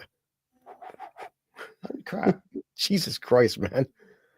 God damn, dude. Yeah. Like a legend. This has just made me realize we did not see him and Christopher Walken do a dance off in Seven Psychopaths. Oh my god, that is a missed opportunity. The problem is there's no camera that could contain that level of epicness. Yeah, Matchstick Men. He holds the screw with Nick Cage. I'm gonna have to. Yeah, I keep meaning to watch that one as well. I heard that's a very good film and one of Nick Cage's much more better roles as well. Right up there with adaptation and leaving Las Vegas. That's a great part. Those having channels, man. Everyone, all you, Alan, Inside Man, know I said we've got like 52 Loser Lounges. You're on your what's episode of Bastard Breakdown. There's still 1,000 movies we haven't covered, so we have plenty of shit. And like, yeah, I mean, I thought I always say like I have a pretty good filmography. This film just skipped past me, and today's my first day watching it, and it's from 2009, and I don't know why I missed it for some reason, but fuck, I'm glad I bought it today. I honestly have no idea how this film was regarded in America at the time. No idea if maybe I mean, even went and saw it or heard of it. But there was a fair bit of buzz about it here. But again, that may well be just because of who Duncan Jones is, being obviously the son of David Bowie. And I think, I don't know, as I said, his career trajectory didn't quite go where people thought it might. Like he ended up doing that Warcraft movie that made loads of money in China. Oh yeah, he did that, didn't he? Yeah. But the buzz around Moon was I don't know, man. As I said, it's because I've always been sci-fi. I was like, oh, a cool sci-fi concept movie, and I was like, oh, we'll grab that on DVD. And me and my mates used to watch loads of films, so I saw this back in like 2010 or something. But I don't even know if it's really even achieved cult status, and it'd be interesting to see what the interaction is with this video, because it's not even a film that a lot of people seem to talk about. Yeah, because it only did technically we'll say 10 million on a $5 million budget. So and of course the 5 million was just off American Canada alone. So only did 5 million internationally. So that's why I said I didn't I didn't hear about it just because it was 2009. Well, plus 2009, that's when the MCU was really kicking in. Yeah, I was saying to the guys, this is both when the MCU was just starting off, and also the kind of films that were making a ridiculous amount of money at the time were like those Michael Bay Transformers films and stuff. Yeah. So this is the complete other end of the scale, and it's a shame because it is a quality film, but maybe it's not a mass market blockbuster, crowd pleaser, and that's why it just didn't resonate. But it's a shame because, like Inside Man says, I love this film, and I'm so glad we got to cover it again today because it gave me a great excuse to watch it again. I've told everybody about, like, I mean, besides our usual channels, everyone, I just kept saying, how many Superman fans do we have? And I'll praise it till the fucking day I die. That Superman documentary last year, it's like no one, I mean, besides my 5 people talked about it. My God, was that the Christopher Reeve one? It was my favorite film of the fucking year, but just I'm surprised bigger fucking channels, instead of bitching about this new Superman trailer, spend an hour and a half, watch this documentary. It's a fucking masterpiece. No one talks about it. I guess it's the algorithm, isn't it? Loads of people are chasing the algorithm. But I mean, on my channel, my biggest review is like a random Woody Harrelson and Tommy Lee Jones. I think it's Tommy Lee Jones. No, it's not Tommy Lee Jones. Film based around the killing of Bonnie and Clyde on Netflix. Okay. A random film. Woody Harrelson and Kevin Costner. Yes, Costner. That's it. Yeah, thank you, Costner. And Alfredo Silas. I hope I'm pronouncing your name right. Yeah, thanks for joining us. We'll be wrapping up soon, but hopefully you can catch a rewatch. And Bandad Menace, yeah, thanks for joining us. Hey! Sorry that you're ill, man, but hope get better soon, man. Get better Here soon. in spirit, Yeah, it's all bless you, good. mate. It's all good. But yeah, I think there's definitely it's getting it right, isn't it? You've got to not do something that nobody's interested in, but like Blue says, you don't want to just do the same shit as everybody else is doing because everybody else is doing it, you know? Yeah, So yeah. it's just nice to have these proper films to talk about. That's all I'm going to say. It's nice to have an intelligent film that you can discuss and not just be like, stuff's blowing up. Yeah. Yeah. You know? Yeah. Agreed. Like you said, it's like a film that's highly regarded, but at the same time seems kind of like it doesn't get talked about much. And Yeah. and And I it's a think shame. It's a shame that the concept of the film is a spoiler, because people will potentially have to watch the film before watching this video, if you know what I mean. Yeah. But I would, you know, if it has, you know, my recommendation would be just check it out. It's such a great film. Such a great film. Beautifully made, beautifully put together, no real pretensions, and yeah, I think everybody should watch it. Whether you like sci-fi or not, to be honest.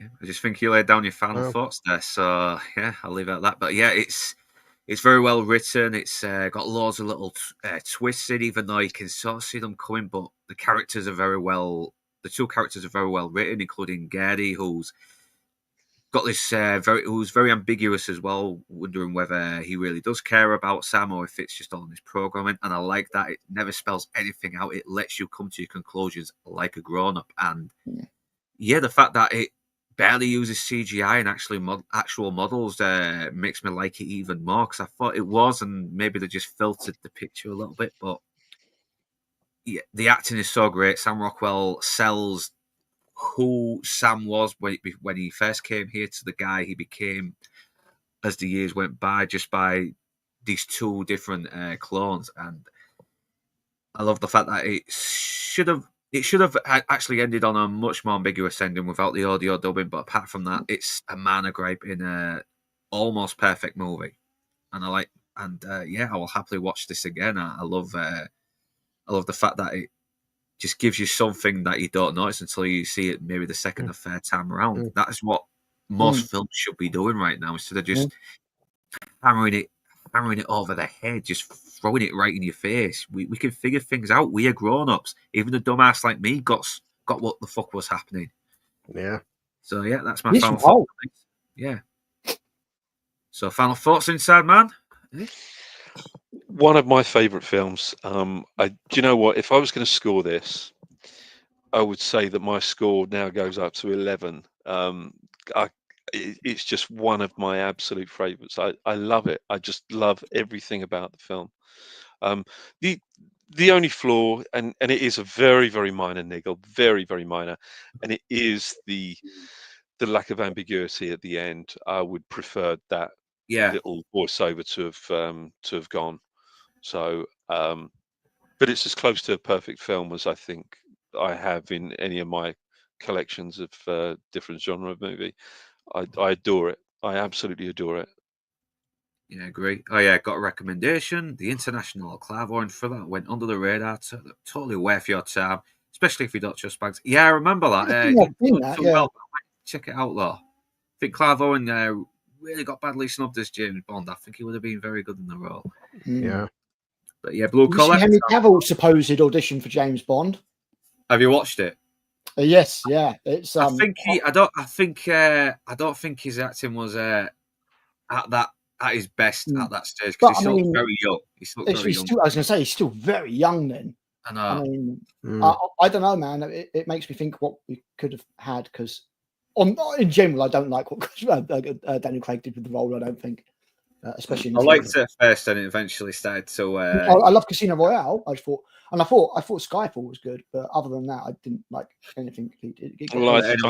Jason Bourne like. I was just about to ask Blue Collar his final thoughts. Yes, sorry. Oh no, it's all just yeah. Thanks, dude, for like recommending this. And like Inside Man gave it a 10. I just watch it, so for me, it's a solid fucking 9. If I watch it a second time, probably would be a 10. But I'm still just reeling what I saw. Maybe because it's just the concept is so dark and bleak. I like the happy, cheesy ending sometimes, but I could see why he give it a 10. And yeah, all I can say, Luke, and to you, Al, and Inside Man, is that we're in the grand scheme of things, not big channels, but like, hey, sometimes if a friend like you just recommends a good movie to me, if I wasn't friends with you, dude, I wouldn't have heard this film. I probably wouldn't ever saw this film. So hey, I mean, this film got, and I just bought it on Vudu, so it got one more sale because my friend recommended it to me. That's maybe it's not going to do $1 billion, but maybe that means something. So Yeah, I'm very happy I watched this film, and yeah, at some point I'm damn sure to watch it again. Yeah, thanks for It rewards further watches, definitely, because you put the whole twist thing aside and you start noticing different things, even if it's just about the brilliant production design. You just start noticing stuff. Yeah, everybody here has the film that they watch more and they hate it more, and you watch films more and you love it more. I can see myself on rewatches just appreciating it that much more. And it was his first film, man. It's mind blowing. Yeah, did well. I think it might still. It's been a while since I've seen Source Code, so I probably will rewatch it again. I think this is his best film. I think this is his best film. Yeah, I think Moon might be his best film. I've not so far anyway, but I've not seen Mute yet. I've not. I don't want to see Warcraft. I've heard it's probably his crap, but I might watch it for a laugh while I'm drunk. Who knows? But, it's generic fantasy CGI bullshit. That's the only way I can really describe it. I'm looking forward to Rogue Trooper because I think that Duncan Jones and 2008 AD could be a great fit. I think they are a very good match because it's got this kind of vintage sort of thing going on. I mean, you saw that with the sets in Moon as well, because it looks very much something like out of Outlander or Alien. So yeah, it might suit his aesthetic. He needs to do something that is very sort of vintage looking, like old school looking, maybe. And 2000 AD doesn't really get touched enough as far as IP mining and films and stuff. How we haven't got a sequel to 2012's Dread? Yeah, I just don't know.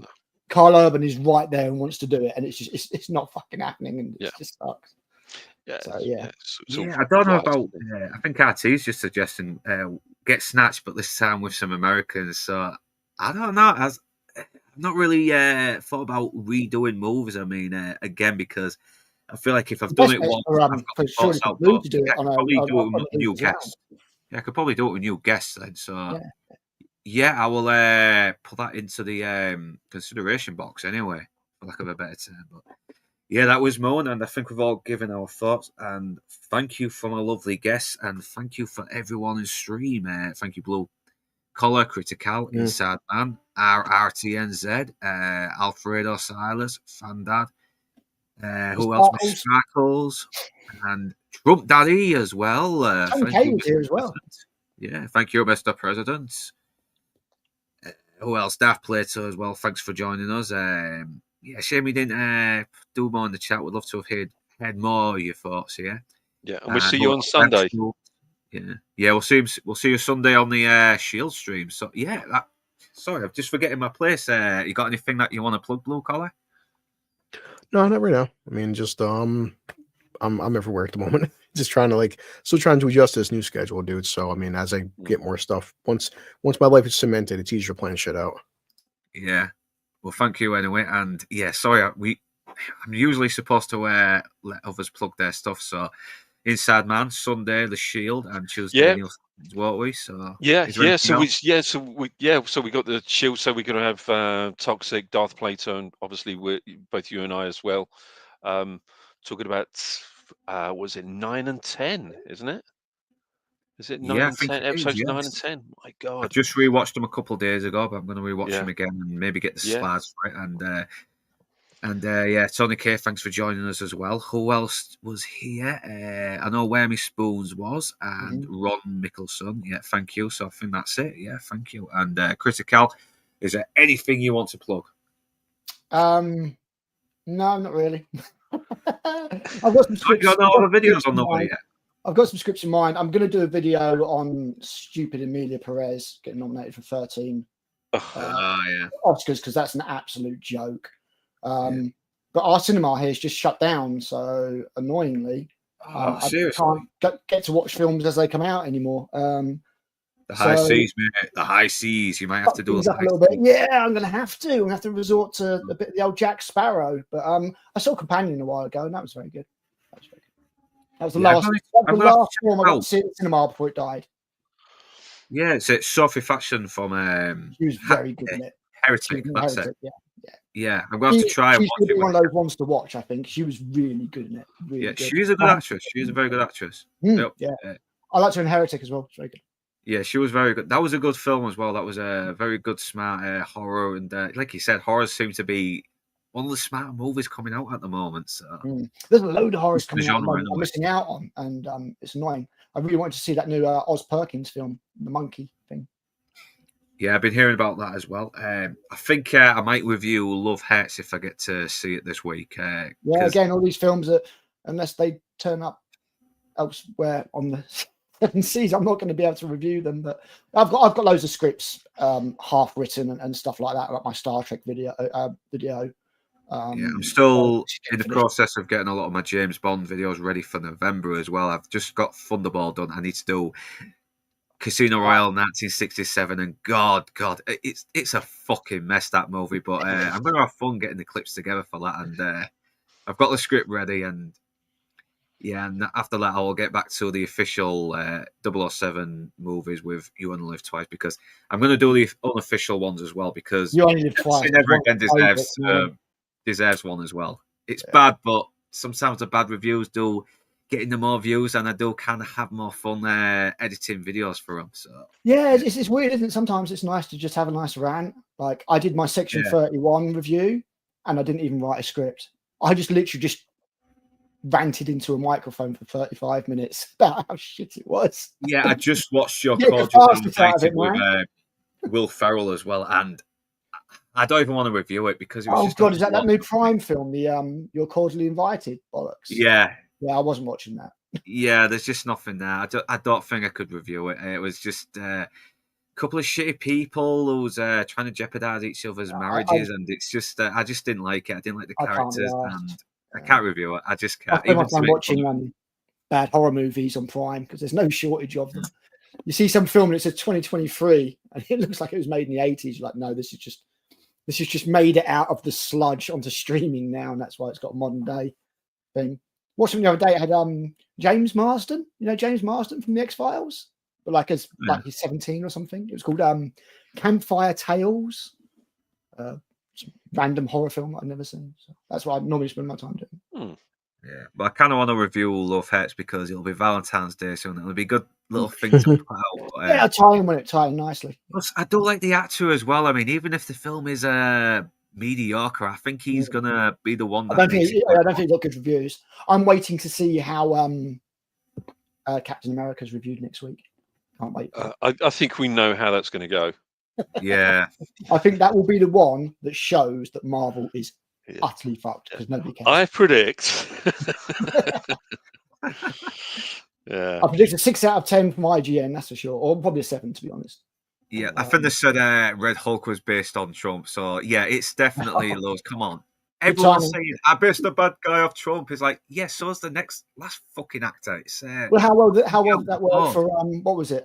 Wonder Woman 84. You know, I think this could be the one that shows that people just don't care about Marvel. Put on top of that the fact that people didn't watch Winter Soldier and Falcon or whatever it's called. So people have no idea what's happened to these characters, and you're picking it up. It's like in the comics, if you remember, Marvel used to do this thing where you'd get one story, but to get the other half of the story, you'd have to go and buy the other comic. And then over time, they split it up into like 5 or 6 comics. So sometimes you pick up a comic and say, you know, for the full story, read this issue. You know, I don't want to read that fucking issue, and I have no idea what's going on. And now they're doing the same thing with the films and TV shows, and the TV shows are shit, so nobody's watching them. And then they try and do stuff in the movies that refers to the TV shows, and nobody has an idea of what's going on. So nobody cares. Loads of people probably think that the Marvel series ended with Endgame. Maybe it should have. You should hush your own streams. You should hush your own streams. You seem to have a lot to say, and it's you seem to be very good at the off the cuff stuff. So yeah, why don't you start hosting your streams as well? If you can't get a video done for a movie, then just do a little stream on something. It'll keep your channel going. Yeah, sometimes it just takes too long to write a script, basically, and sometimes you write a script and then you don't get it done for ages and stuff. So it's nice to go off the cuff sometimes. I wish it could be really, really casual and spontaneous like Blue. Just literally you get your thoughts out so well, Yeah. And I'd be like, just and you can always edit that stuff out, I suppose. But Yeah, Yeah, I still well- stammer a little bit. You can tell I'm kind of all over the place. I try not to be. I'm trying to. I figured No. it was just because you was pissed, man. You've got the whiskey in your hand and everything, you know. See, being drunk helps out. Yeah. That's my excuse. That's the excuse I'm going to stick with it from now on. So. And yeah, the Toxic. I tell you what. When that song came on, I literally fucking creased up. I nearly fell out of my chair. I could not believe. Yeah, the one and on, like vaginoplasty. Man, woman, penis to vagina. Anyway, this has got to end sometime. and it got fucking Oscar nominated as Well, well. 13, man, 13. Oh, Yeah, that's definitely making me want to wrap up now.